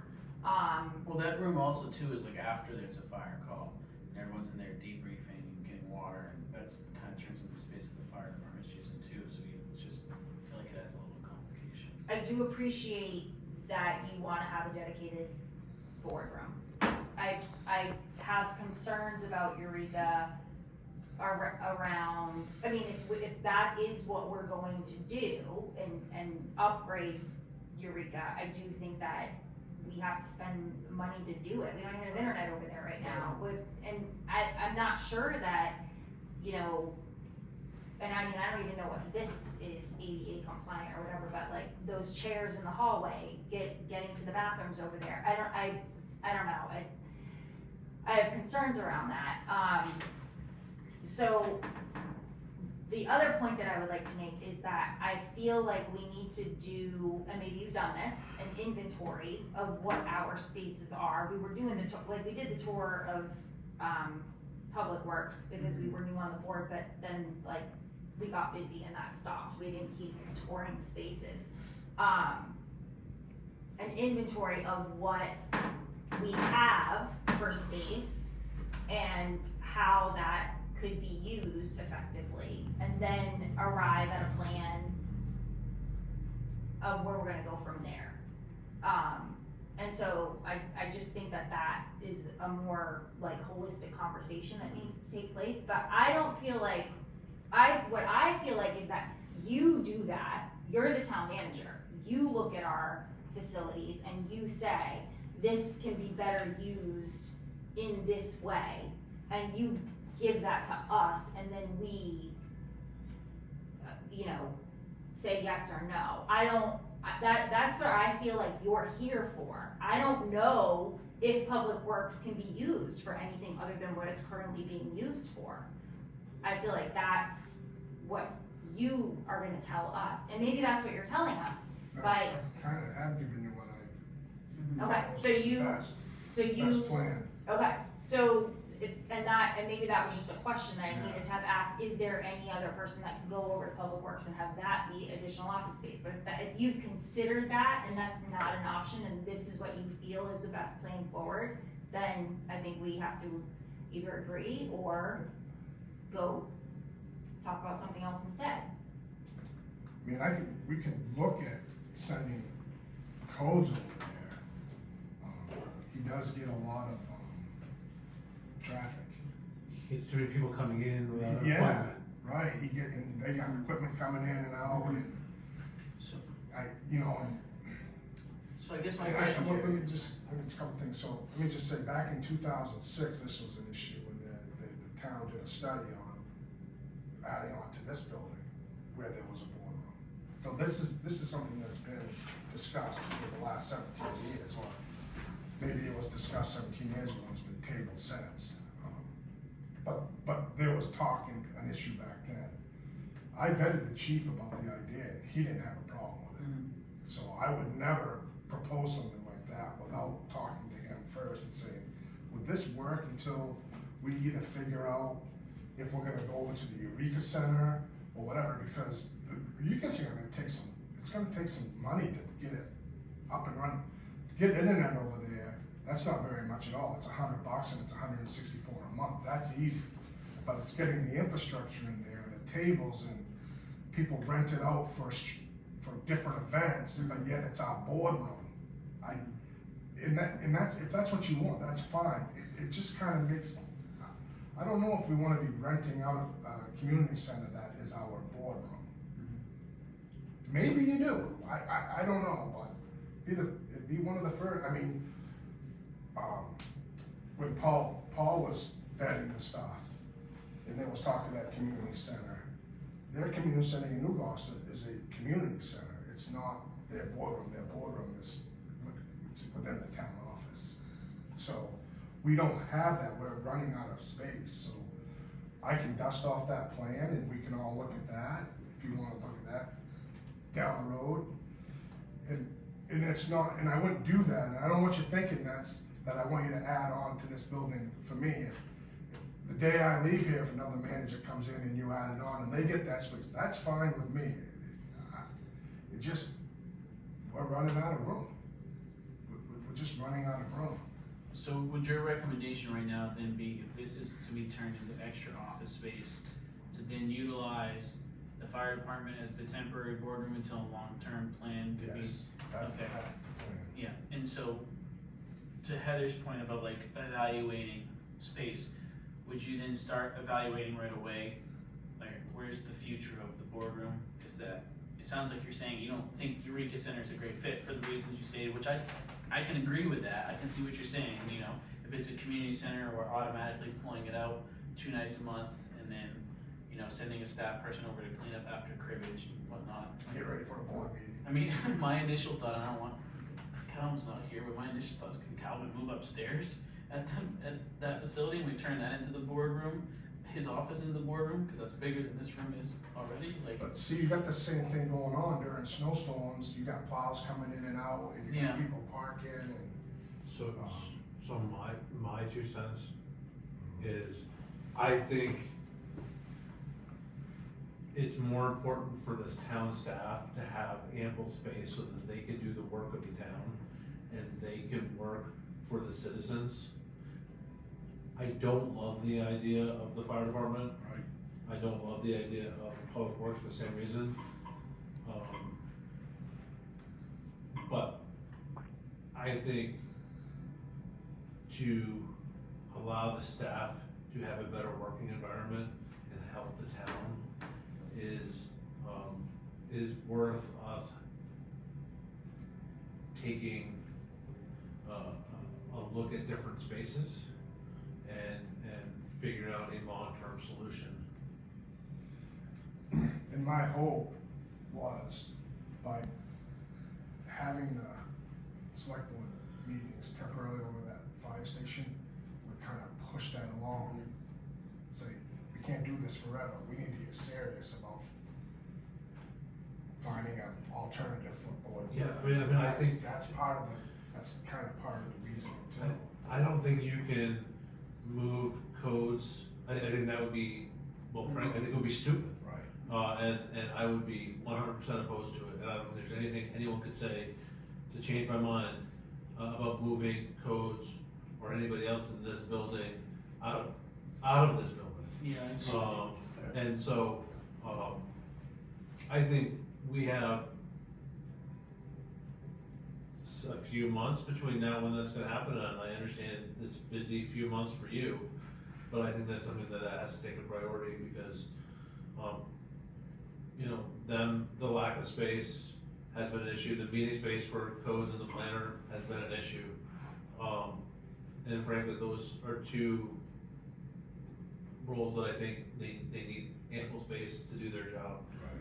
So I don't love the idea. Well, I don't like it, frankly. I don't like it, but I think for us to suffer a few months, hopefully only a few months, in a not ideal meeting space is worth it to give them the space that they need. And so I would support you on that. I would just ask that you start looking for a more ideal, a plan for a better space for not only our board to meet, but all of the other boards. so logistically though, like, so we move in there and then we're trying to develop a plan for where to meet in the future. If it involves spending any money at all, we're talking about it taking another year before the next town meeting, correct? So if we're saying, oh, we need to upgrade Eureka to make it our boardroom, and that's gonna cost $80,000, it's not like we can do that after 3 months of being in the fire department, right? Well, I mean, you have to think it's gonna take, you know, it's gonna be April when at the earliest it would be approved to partition this room, and however long it's gonna take to do that, so you've got a couple months after that. Yeah, I just don't, I just don't see a scenario where we only utilize the fire department space for a few months. Right. It And seems like that a goes down year to and a Jerry's half plan. minimum, you know, by the sounds of it. So it's not to just moving codes, you have to move planning with them because they work just like Yeah. that together. Right. So that's, you know, that's, now you're moving them down there. You can't do that, I because just people come in think- yeah, and they people don't make come- appointments Right. for that sort of I thing. mean, Right. what's stopping us from just pulling the tables out of here and putting cubicle dividers in here that aren't that expensive? I mean, do they need a shut door office? I mean, I work in a cube, and we figured it out.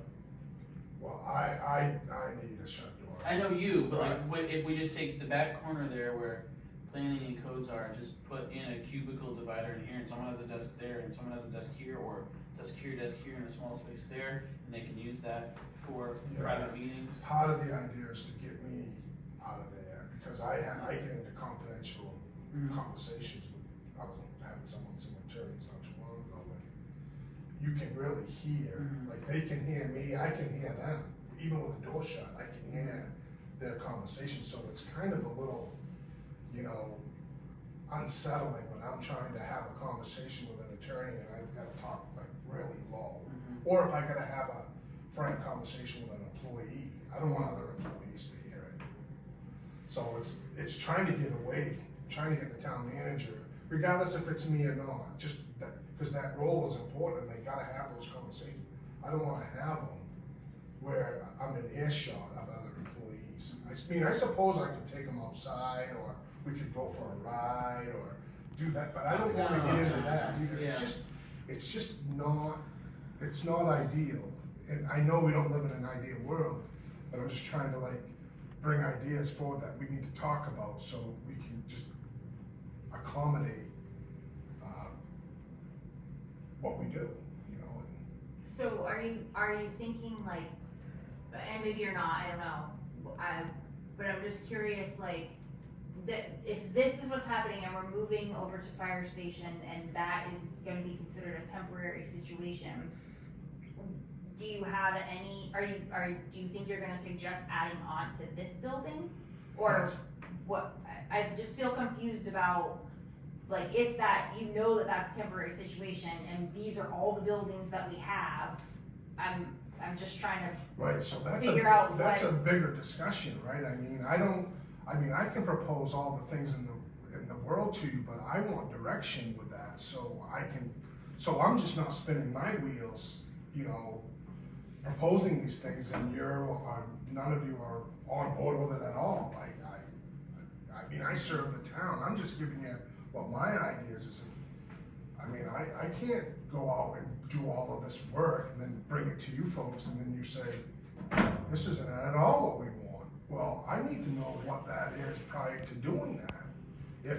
If it's upgrading Eureka and you wanna set up every meeting, I'm okay with it, it's not gonna make me upset at all, right? I think we just want a plan. I think, and so, you know, the thoughts running through my head right now in this session is it premature to put this in a budget about partitioning this if we don't have a long-term plan? Well, then the employees don't have their adequate space. well, so This is I the think, dilemma. right, so that's why, oh, sorry, go. And so that's why, you know, I think it's important for you to figure out the next step and do it quickly and make a recommendation. Well, okay. Because I think you're the one who has to do that. I mean, we could I can create a new committee to say, hey, how do we find more space? Do we add on? Do we build something? What do we do? But frankly, I think it should belong in your hands to make that recommendation to us.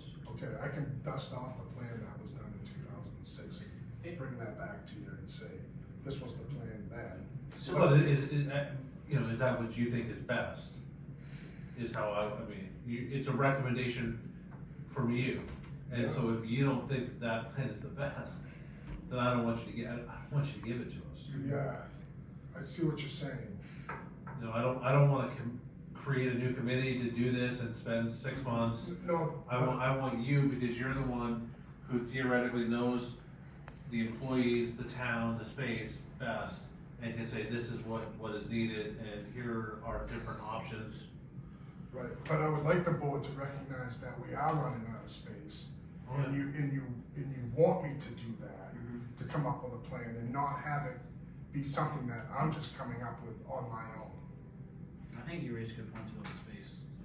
So that's all, you know, if I say, you know, like, if one of the board members of the board says, Jerry, listen, we're running out of space, we need a plan, can you put a plan together, or can we look at it? And I'd be more than happy to do it. I'd love to do it. Town of Chelsea's doing it right now, they've got an office similar to this.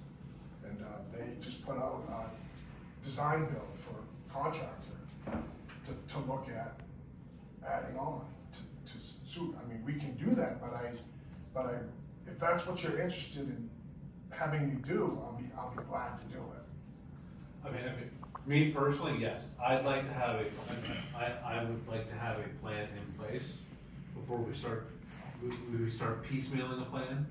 But at the same time, I understand the importance of getting that space.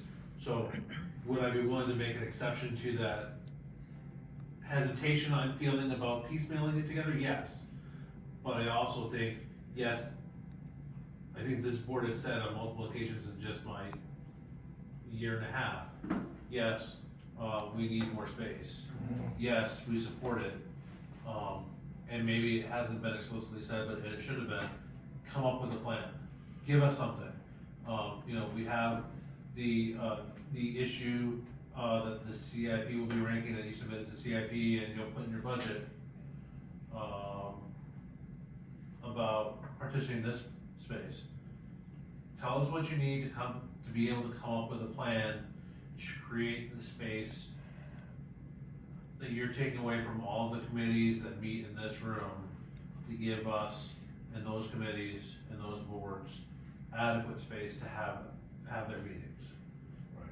That, you know, it doesn't need to be, you know, the Taj Mahal of meeting spaces, but something that, you know, and maybe you feel that we need more than, you know, for me, a space is a space.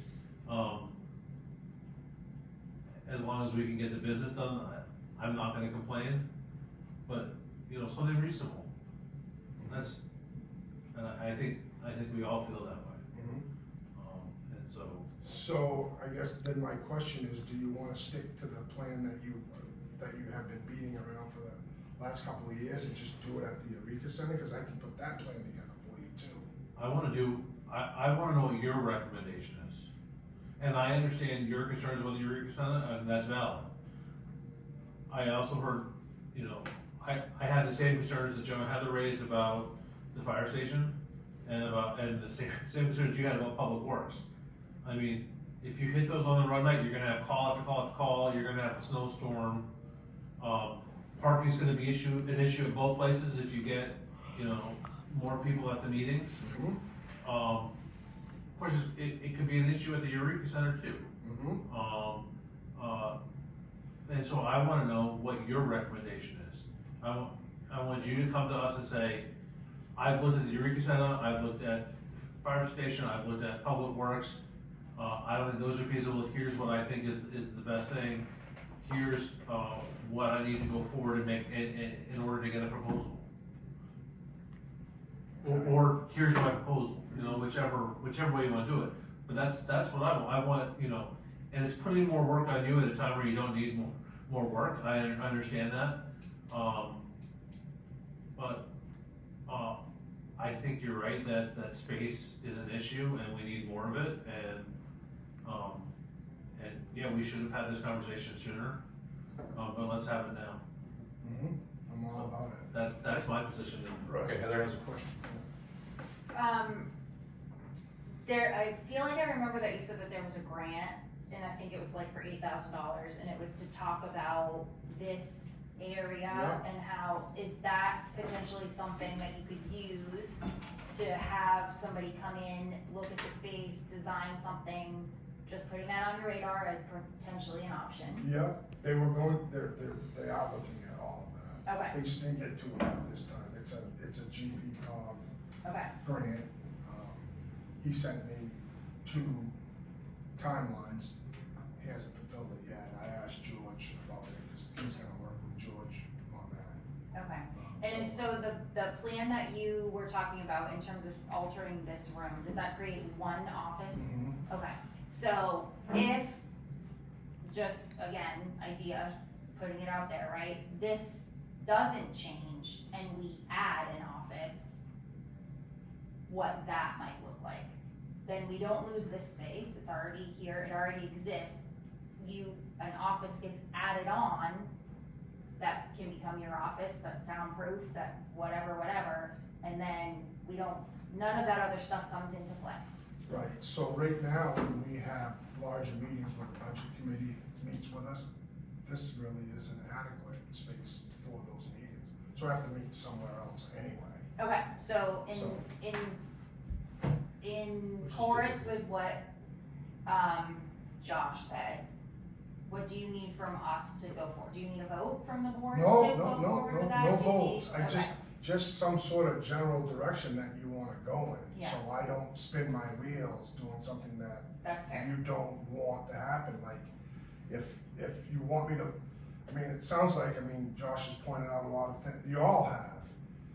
We're limited to what we can do. It's either, if you don't wanna hold the select board meetings, the planning board meetings, the meetings that really are like official business of the town, like Conservation Commission, when the ad hoc committee gets developed with Union Church, Eureka Center's fine, but we don't have to like stream all those types of meetings. These ones, we should, and so they don't all have to meet at the fire station, it's kind of like, they meet over there. I met with the Historical Commission just the other day at the Eureka Center, and those types of meetings are fine. They're not filmed, we're just meeting. That's a good place if it's not being rented out or currently being used. The Solid Waste Committee meeting was gonna meet over there, but no meeting happened here, so they came over they came over here, so they're good for some of those meetings, but we would just have to set it up, the Eureka Center, for official business, which would mean setting up cameras and everything over there. It's the same thing where temporarily right now, it works better in the fire station. So what I'm hearing is we're running out of space and you want me to come up with a plan. The plan would be to add on to the building. I mean, I don't, if you don't wanna go to the Eureka Center, if you're hard on going to the Eureka Center, we'll implement that plan. I'll work with Calvin, we'll get somebody over there to look at it. What do we need to do to get over there? What do we do with the kitchen? You know, I wonder if it would be cheaper to add on here than get the Eureka Center. you know what I'm saying? So it's those types of things. I just What's that? need direction, that's all. Cause I know there's ADA issues with the Eureka Center as well, right? Yeah. I think whatever we do, there's two components that we need to be cautious of. First of all, it's kind of a big ordeal, right? So you don't want to microwave the process. And it almost sounds like we're trying to microwave it a little bit so we can maybe meet a budget season or something of that nature. I think we need to be careful. So I agree that we need to move forward in trying to figure out, you know, the office space, et cetera, for the future. But in the interim, we're gonna obviously need a temporary fix. Right. So, you know, a couple options that I've thrown out in the past and other people have thrown out in the past. One, you could move plans and codes. One of the arguments about planning and codes being down at the Public Works is the fact that, well, a lot of people, they have to pay for the permits and they have to be inconvenienced, have to drive back here. Same with Josh mentions, like, nobody's really there, so they might show up. We can't just have set hours where he's just gonna sit in there, cause you're gonna have to go to a call. So I mean, one of the options, another option was, you know, we could take the modular and put that here and put plans out there. You could, in the interim, like Williams and Scott or something, you could rent a mobile office until we actually come up with an actual feasibility study and so forth, moving forward to see what type of infrastructure is gonna be required looking into the next 15, 20 years, whatever we wanna project out. But the big thing is not to microwave it and do something in the short term, which could affect us in the long term, is all I'm getting at, with the long story that I'm trying to make short. I hadn't even is- thought about moving the modular. What's that? I hadn't even thought about moving. Well, it's just an option, because then you could, and then they could legitimately just walk in here and pay, there's no real inconvenience and so forth. But then sometimes you Job say, site hey, show how does that over here. affect? Yeah, not necessarily, but you know, you can rent a nice, like we do, like Williams and, I think it's Williams and Scott, I rent their cargo containers sometimes, like they rent offices for temporary offices for things like that. And other towns have used stuff like that, municipalities and so forth, just for the interim fix until you have a long-term plan, just so you put the right due diligence and the right foot going forward, so again, we don't microwave and actually do something, cut off our nose to save our face or something of that nature. So we actually take the time to develop it right, rather than a plan from 2006 that's been collecting dust on a shelf since then, right? But why go through that planning process and then have it sit on a shelf like I that? can't answer that in 2006, I think I had a couple, So- 3 years in the town at that point. So that's why I was asking too about what, because if this is something that you see as I mean, obviously, right, we have a situation. So when we're putting those CIP requests together, and the CIP request is to just partition this off, my question is, why was the CIP request not to do an expansion, or not to do, you know what I mean? Like if Yeah, I that, think we need to think long term, we don't wanna just think short term, you know? Right, that's a bigger discussion with this board, so We're just So looking for a let's- quick let's- fix, I think is what his answer would be. So let's just recap how we work, okay? So you're the elected officials, you run the town and I manage it, right? So you have to give me some sort of direction on which way you wanna go to give me something to manage. And sometimes I'm hearing you want me to do that. That's, I agree with you, Jim. you know what I mean? I That's, agree with you. I need direction. If it's the Eureka Center, I'll implement it for you. If you wanna look at adding on to this building, I'll manage that and get you that information. If it's something else, I'm happy to do that, but it's like you're looking to me to make the decision that I think the board should be making on the direction you wanna go. I'm coming to you saying, we don't have enough space, we need to do something about this, what can we do? What do you wanna do, what's feasible, what's acceptable? And then I can run with it, but without that input, I'm just, I hear that. I think the best option, honestly, is to just look towards what expanding this building is. It's like, I mean, we're kind of beating around the issue because we are all thinking about the money thing in the long run, whatever, but it's like, we don't have enough space, we need more space. I agree with Jerry's viewpoint on, like, we probably should have a dedicated board space for a town this size that's only growing. And it seems like the only way to do that is to get more space.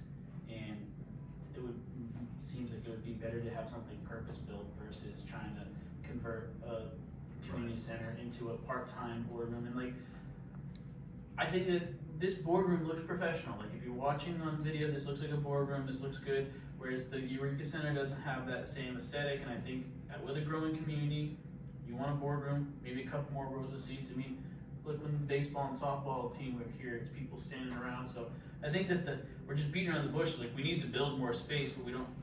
It's you know, trying to sell that to the community is difficult. Right, so that's not- I would be more inclined to just say, Jerry, explore the option of adding on to this building, because I didn't even think about things like you said, like Cube here doesn't work because you need private conversations, and you're not even getting them over there. And then all of a sudden, if you have to have a tough conversation with an employee, they're stepping right out and sitting in their desk 2 feet from where they just had the conversation with you. right, they could And be. so they whether could we be like right it to or the not, we're door. growing. You know. Not that they would do that, but that's, if I'm separated from that, which a lot of town manager offices are, they, you know, they just kinda gotta do their thing, run the office. Sometimes most of the time it's great conversation, but sometimes there is an unpleasant one.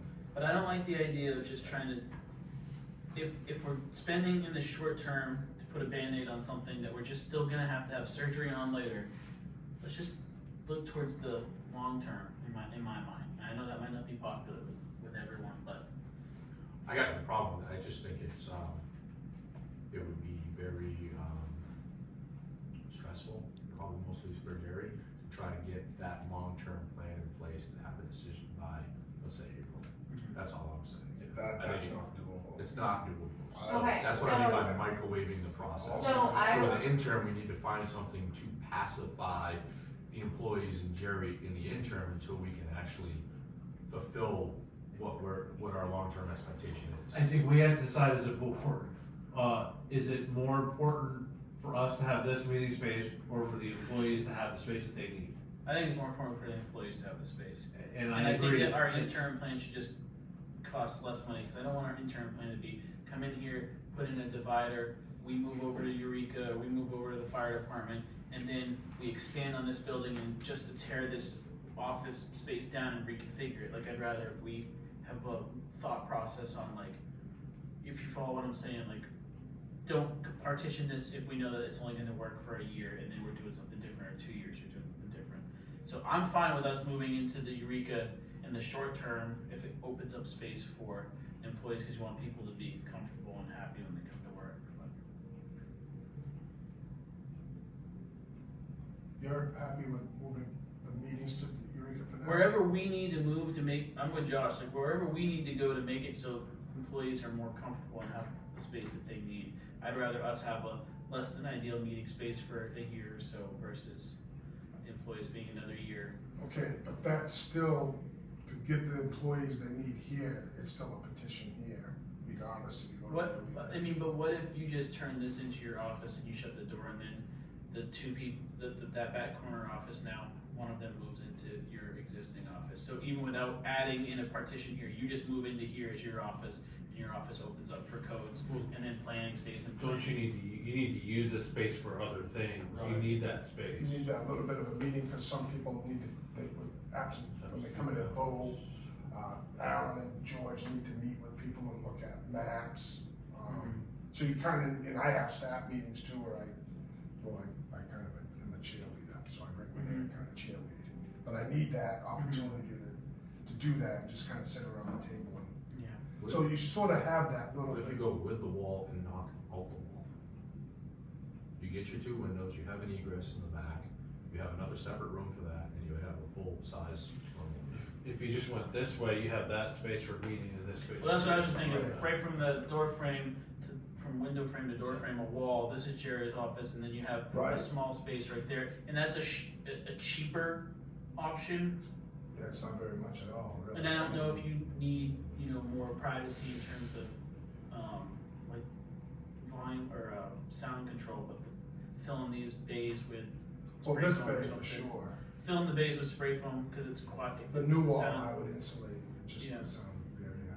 And Jerry, if you could, like, and I know you probably don't have a definite answer, and that's fine, but as far as that grant / feasibility study where someone would come in and actually look at the space based off demographics of the town, employees of the town, et cetera, what would be an expected possible date that could be done? Yeah, that's probably not gonna happen now until spring. Right, so that's what I'm saying, so are we looking at like maybe a year out, 6 months out? Yeah. I know a lot of this stuff is gonna be tough to even try to There's coincide no great with the- idea. what's it called? Fantastic. But that's why, like, I think it just needs a layer of a municipal touch. It's off-site. I just think it needs a municipal, mind, like firm, that Yeah. needs to really look at this rather than just, a select board panel that's, and I'm not trying to offend anybody, but lay people in regards to the municipality world, of what's actually needed for the infrastructure of a town of this size and for the employees. So that's why I was kind of a bigger proponent of getting somebody on a professional level to look at it. And in the meantime, occupy one of these moving forward, if that's what needed, if we had to make something quick. So that's a good point, so we can do that, we can have somebody kind of, now that planning study's a little bit different than what, that we have with GP. They're looking at the whole, this whole like triangle Sure. of the school, looking at maybe some walking, just adding some connectivity. They are gonna look at the size of the buildings and run with employees, they are gonna do that. But we can bring somebody in to do a more comprehensive, and people do that, I mean, towns will do that. The only reason why I'm starting it now is because, one, it was a goal that's been talked about, and two, I would like to get our employees in a more ergonomical station, so that was really the only. Speaking of ergonomical, Right, oh, right. So that's really the most cost-effective way to do it right now. Now, if we put it on hold, right, we put it on hold, this is the outcome of that. The employees still remain in there. Yeah, no, I get in it. there. But I just think it just takes a layer, maybe above some of our pay grades to like figure out moving forward how. So Heather, I had an idea while we were talking, we do your thing, right, for the interim or however long it stays for while we figure out what we need to do for a long-term plan. While it wouldn't always work, we have had meetings at the school. you can use the library for a meeting. We can use the library, we can use, We can stream it over Yeah, there and online. yeah. yeah, the school board does their budget meetings over at the school. we could use the school. I mean, Won't be any scheduling conflicts. I don't know, I mean, like, when we've had public information sessions over there, when we did the community partner, they do it in the cafeteria. So if there's something going on in the gym, we're not impacting that. It's very unusual that in the evening, something would be happening in the cafeteria over there. But all of those capabilities exist and we have done it there in the past. I can look into it, we can look into that. Whenever we anticipate a big meeting, like for example, like the last one I think we did was, that would require that was, we did marijuana over there because we were anticipating a lot of folks to show up, and then we had about 50 maybe. And we did the, comp plan over there. Yeah. Several years ago, so I mean, we do have access to that, and we were able to, I think we brought in, I have to refer to Kim, I think we brought in some AV equipment and so forth. Okay, I'm getting some ideas too. So, I think that in an effort to give, like, to Jerry's point, to give him direction, I think that like here's my thought, you all can throw it back at me, I know I haven't been here for a month, so. I think we should have Jerry explore the cost it would take to turn this space into the office that he needs.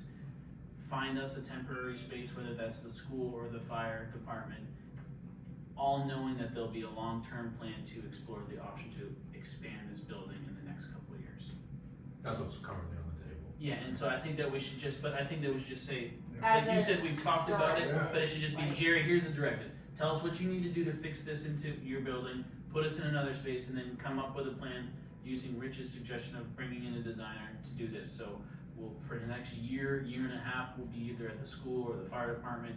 You'll get your space here, and then we'll have a long-term plan for, a bigger expansion here. The meeting space over at the school, I'm all about it. If we can make it work and that's, and you want me to explore that, I can explore it, see if it's doable. It's definitely better parking. Yeah, we can do that. Now, And there's no fire calls or I think, what we could do, I just thought of this.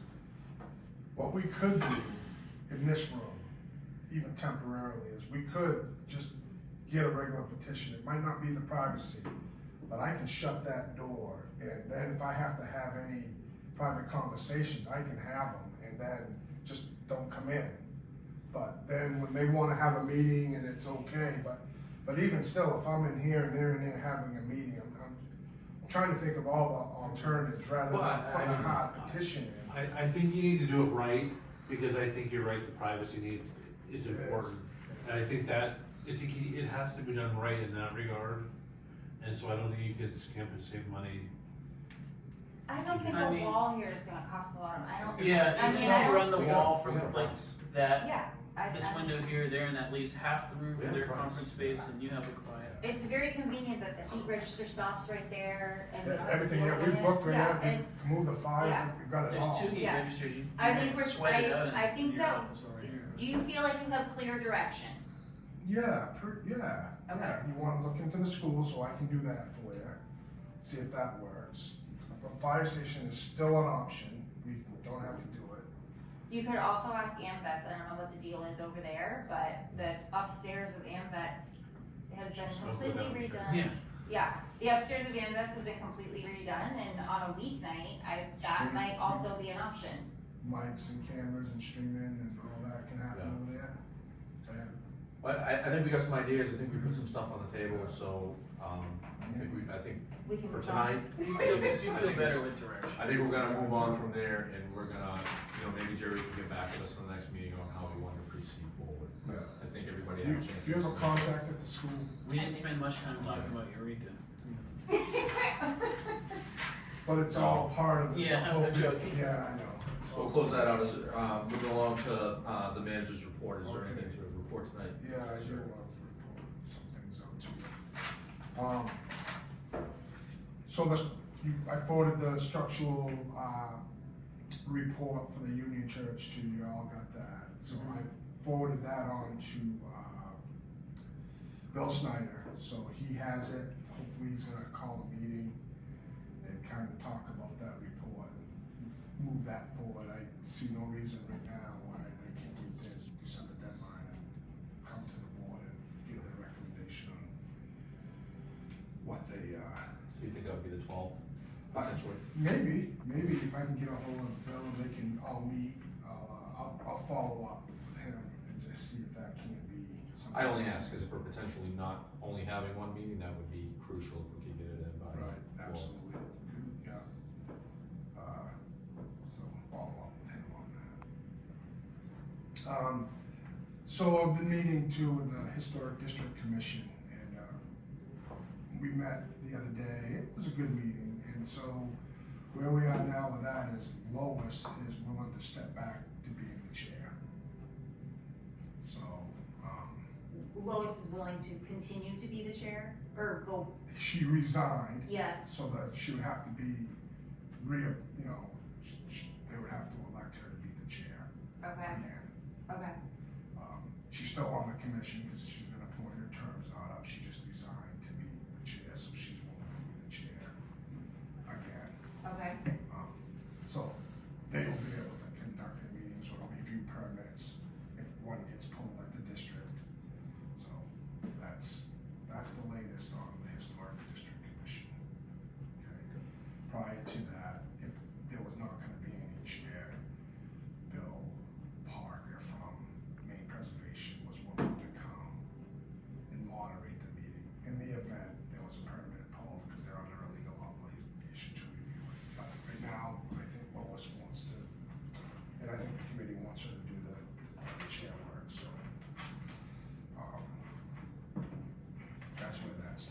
keep you updated as it, they want me to call the meeting, I'm just gonna call them up and say happy meeting and just, I think boards and committees, they need to understand that they're in the board's purview, but I don't mind helping out and saying, you know, this is what you're gonna do, but really they follow the direction of the board. So I would just like to, say that I appreciate that Lowe's is willing to do that, and given that it would cost the town money to have to pay someone to come in to moderate, Right. their meetings, so, I just wanna say that I appreciate that she's willing to go back into that role. Good, thanks. So the financial is, Mark Roy has got pretty much everything all set, we're about 95% there, there's just a few other things that we're looking at, a few other things that we need to change as far as what accounts go where and how we're gonna set up the next, budget. It's gonna look a little bit different. But we're just about there, and it was quite a process to transition over, because we had our own coding, we're changing the coding, we have to do that translation, and, but everything is looking really good. By the time we get into January 1st, you all will start receiving the budget to actuals, and you'll have better financial information before it starts. I still have some questions, and if I gave you those reports right now, you would probably have questions, and they might be the same questions that I have, and I don't have answers for them yet, so we're gonna start on January 1st to give you that. But, just to give you where we are right now financially.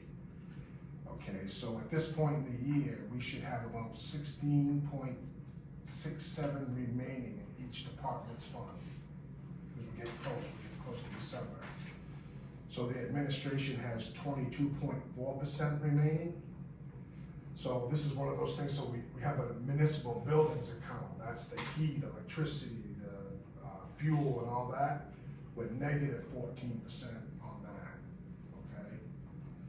So assessing is at 27.6 remaining, telecommunications is at 26.9 remaining, planning is at 39.2 remaining, fire department is at 16%, animal control is at 1%, but that's a fixed cost, you just pay that. Public works is at 17.8% remaining.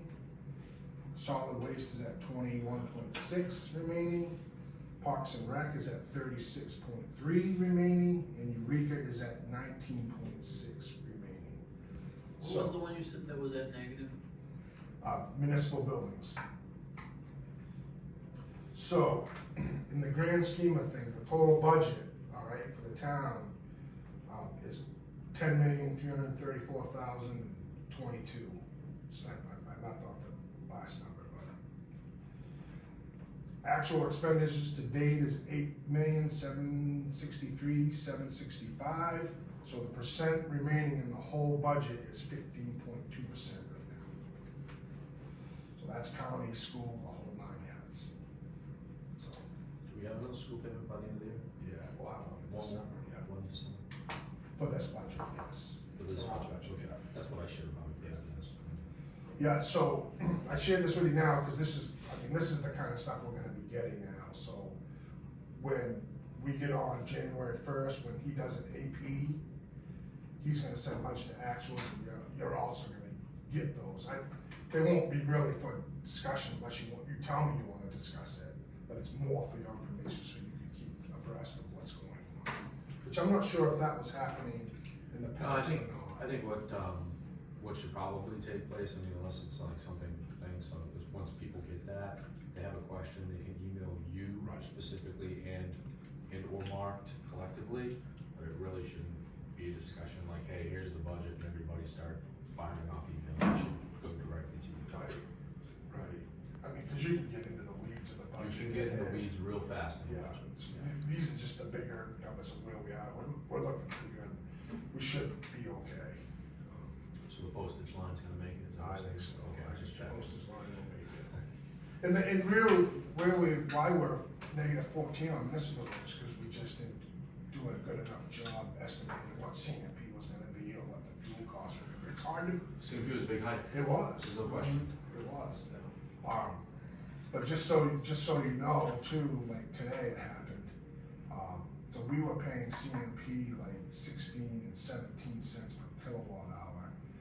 But I got on this cooperative electricity bidding, and we're now, starting in December, we're gonna now be paying 10 cents per kilowatt hour. So that'll help, reduce some of the costs, because, I mean, it's expensive. Now CMP, I think they may come down a little bit in price, but I don't think they're gonna come down I've never seen to that people do level. that. So, My bills fluctuate with CMP so much. oh, I it's can't believe it. unbelievable, and, yeah, It sells. $400 on my house. and we also too got into cooperative bidding, and I don't want to get off the subject, but as part of my report, we also got into a fixed cost on fuel. So last year, when I got here, it was rack plus. There were times when we were paying $3 and some cents. We're like down to, I have to look, I don't want to quote it right now, but we did pretty good. Which, when you lock in, now it's more budget stable. Now we can know what we do for gallons, and where it fluctuates, who knows what you're gonna end up paying. So we did all right there too by getting into these cooperative bids through main power options to lock in. It's just easier to budget, and you get better pricing The more you buy. the more you buy once you get in. So those are good. That's good news. Is there anything else to report? Nothing else. Is there any questions for town manager? I had a question about, the chair of the planning board posted that the meeting tomorrow night on affordable housing would be at the fire department, correct?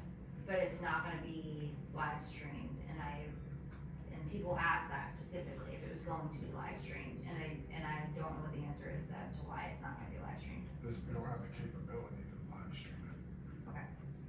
But if we end up going over to the fire department, we'll put the infrastructure in so meetings can then be live streamed. Okay, thank you.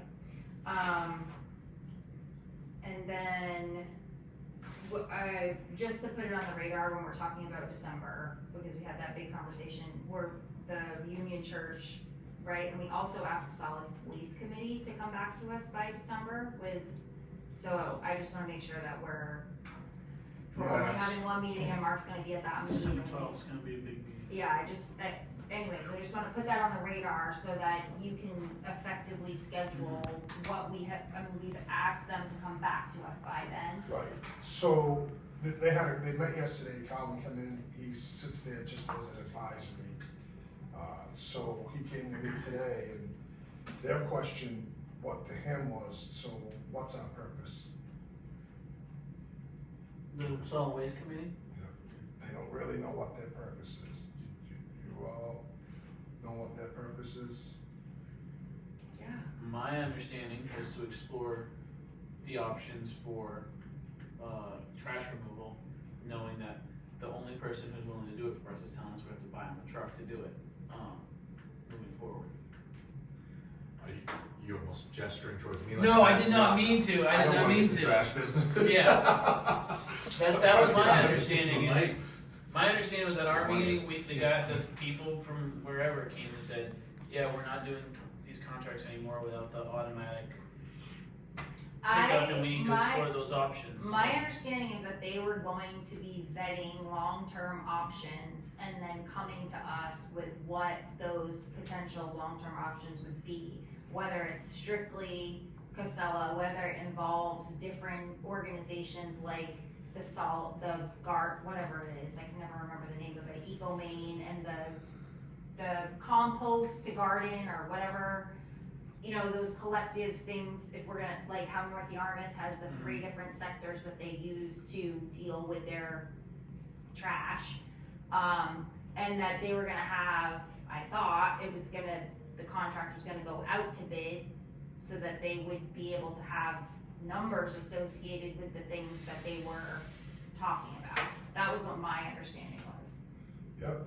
So they have all the numbers. Oh, and then potentially, which people, because that original post of when we were trying to get people to come apply for the committee, said potential, like, getting rid of trash pickup or a transfer station. And so I don't know if they're entertaining any of those ideas or talking about any of that stuff, because maybe as a committee, they've decided that that's not a viable long-term plan.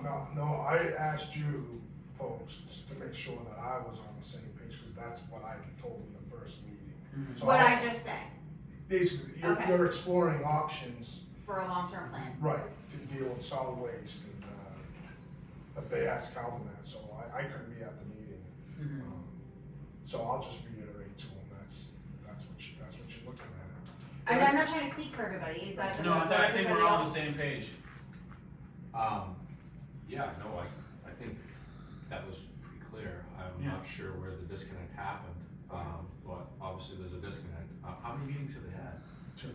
So the first one was to bring them together, and I kinda explained to them what they were doing, and that's. Establish objectives. Yeah, and they had some bylaws to look at, and then they, that's the meeting, they picked their chair and Sure. vice chair and secretary, and then it was the second meeting, and so what I prepared for them, the second meeting was the tonnage and the price, total year price of what we paid for that, so they at least have that, plus they have the contract to look over.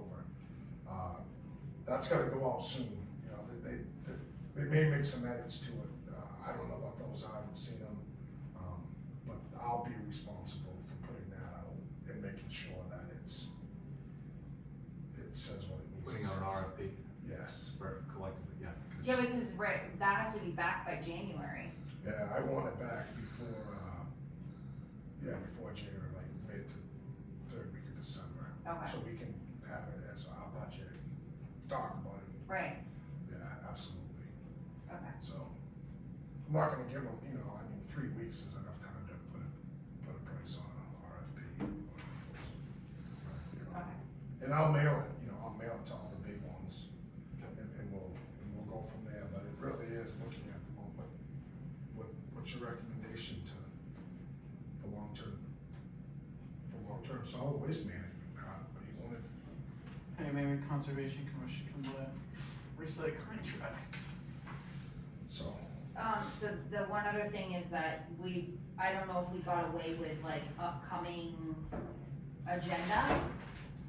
is it on, it's not on there? No. Oh, sorry, it should be. It's okay. So, I thought that it was gonna be on this agenda, but we had people who needed to come and talk to us tonight, so but I wanted, again, this is the thing where Jerry keeps reiterating, these are our meetings and we're giving him direction. I would like to give, like, the explicit direction as a board, if everyone feels the same way, which I think we all agreed on last week, but now there's more people here that weren't here, so I would like to have that collectively, that we would like to do workshops on policies. In a workshop, like we start our meeting, we can go into the workshop format so that it can be a roundtable discussion and work on policies that need to be addressed. Yeah, that was discussed, and obviously we have I don't think anybody has any problem with doing that. I think it's just a matter of setting up a tentative schedule to do that. I think one of the suggestions that I might have had is, first things first, is the town manager should be looking at our policies that are currently reflective upon our government being a town administrative government, and getting those changed over and getting those to us so we can approve those, so we can at least be on par with what the structure of our entity is. And then moving forward, what are the other policies? I know there were discussions of people wanting policies in regards to, like Zoom policies and things of that nature. Moving to that, but I think the priority, should be making sure our policies are in line with our current structure of government, and then moving forward from there. Well, even tonight, a couple times, Jerry had mentioned like, well, Correct. as an administrator, we did this, but as a manager, we Correct. did this.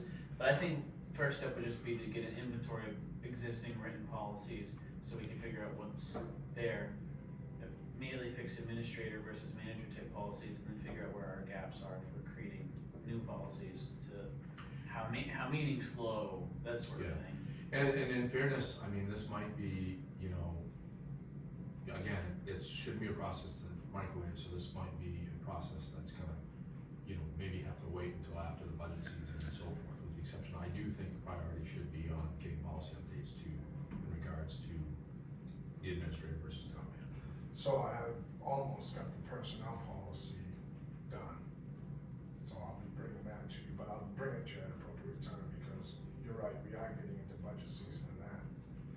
It's prior. That's gonna be, yeah, and it takes precedent and because there could be some discussions over that will chew up some time, which is understandable. You gotta vet that process.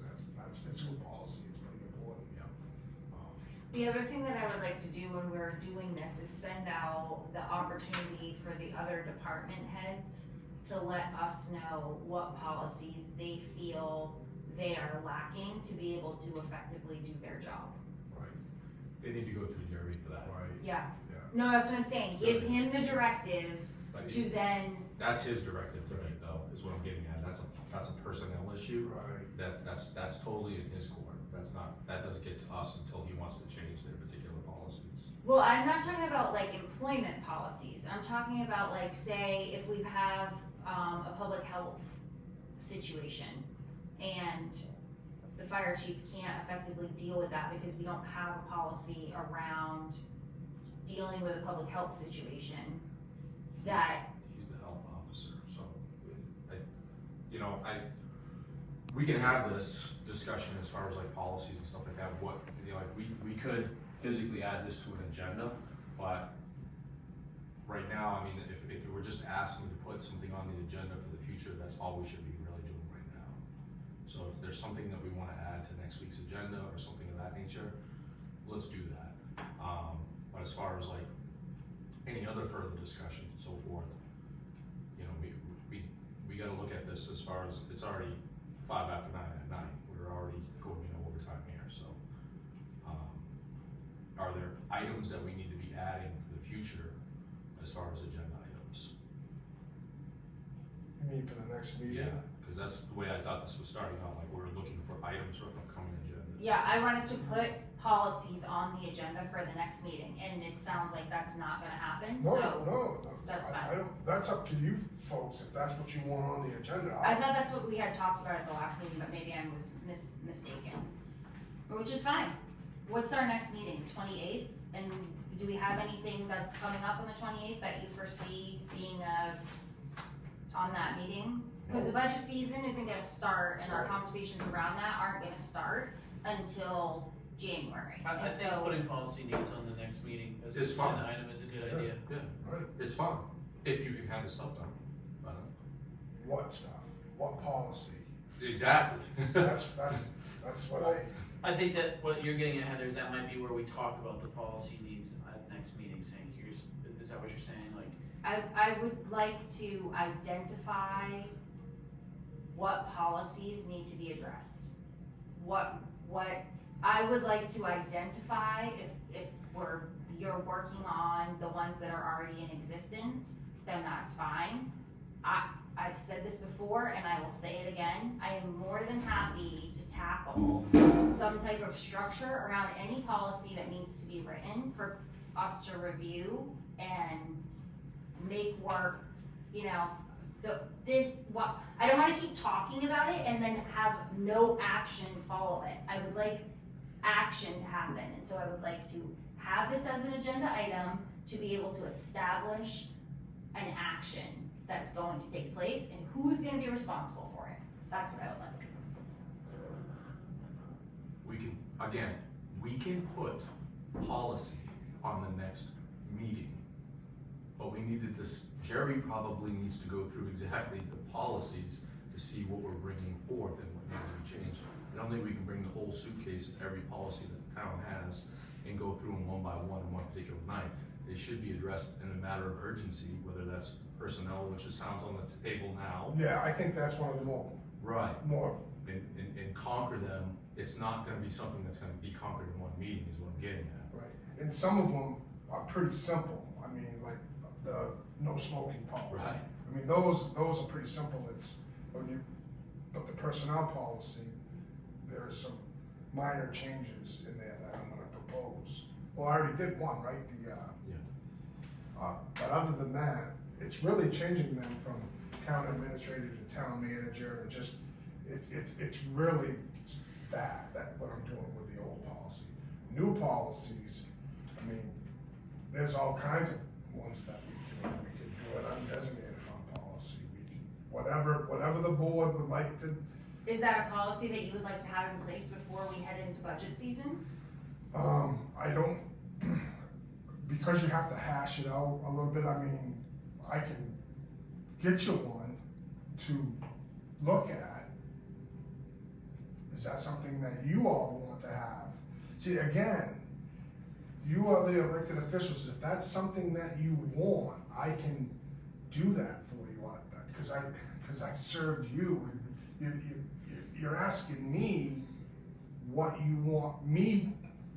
I'm asking for your recommendation on whether or not you feel having an undesignated policy in existence would that be your recommendation? You don't have to tell me that now. No, We can have I- that conversation with the agenda That's item. my question. I think it's help solve this. I think it's a good idea, I just don't think it has to happen right away with, I think because we're going into budget season, after we get through that and that gets, we're happy, then the door's wide open to kind of like put all kinds of different things on the agenda to have those discussions on.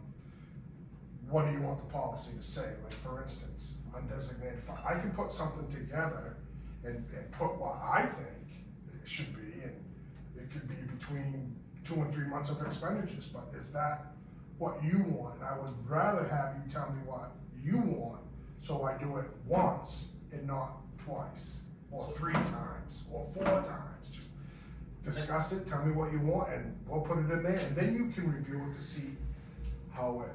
I think we're getting into the weeds of what policies people want to talk about right now, so I think that what I was just gonna ask is, can we put a policy discussion on the agenda for the next meeting?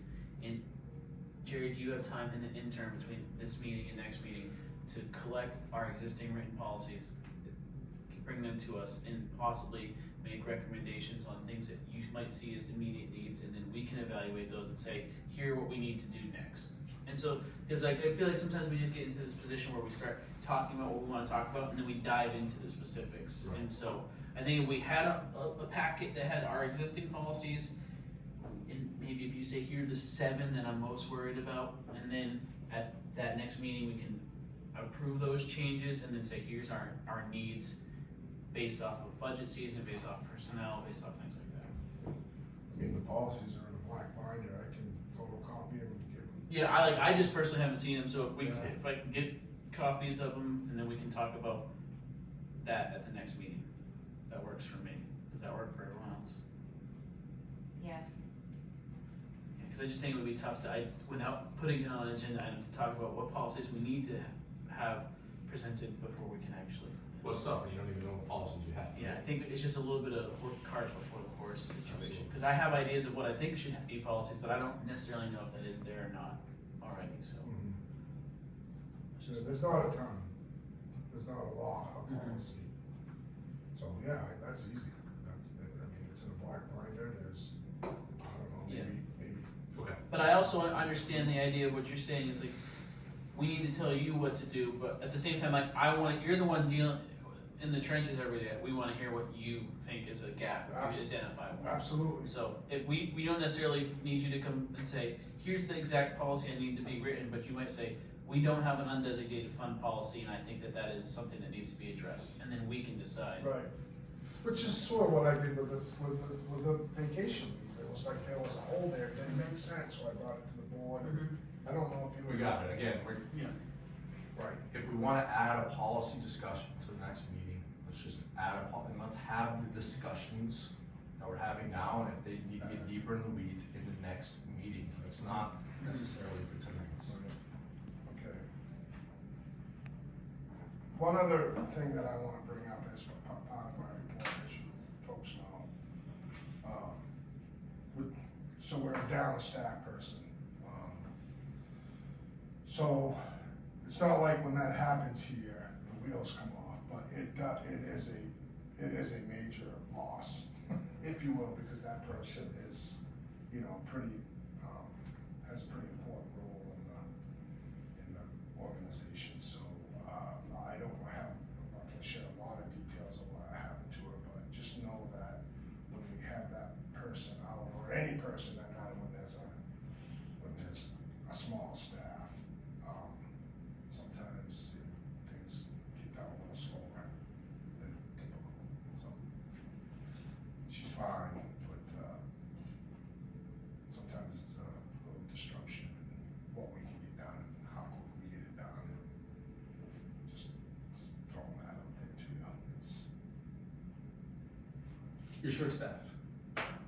right now especially, when we're on full, we're doing fine, but, you know, when that staff person has the expertise and knows exactly how it's supposed to be, to get done, and other people that don't typically do it now have to step up to it, things can kind of get a little, It's kind of a perfect storm. You're short-staffed and you're going into your busiest season of the year. right, And you're- so, just throwing that out. Not a biggie, we'll get through it. Is that all you got? That's all I got. Any other questions for Jerry? Hearing none,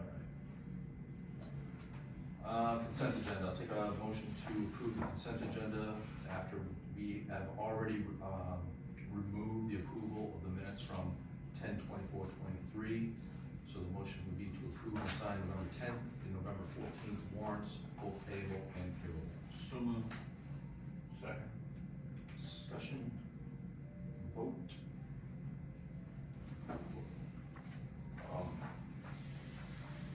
Just, I do just have one thing in regard to the minutes. Just because you're not at the meeting, they are filmed, you can review the meeting, approve the minutes. In other words, you don't necessarily have to be at the meeting to not approve minutes. You can just view the meeting online, and What if you then, didn't view the meeting? huh? What if you didn't view the meeting? Well, that's, I think that's what was. It's difficult to understand sometimes. yeah. But there's no law saying that you don't get slapped on the hand for approving minutes. If the meeting minutes seem reasonable, and you can accept them. You can vote on them, and you don't have to abstain.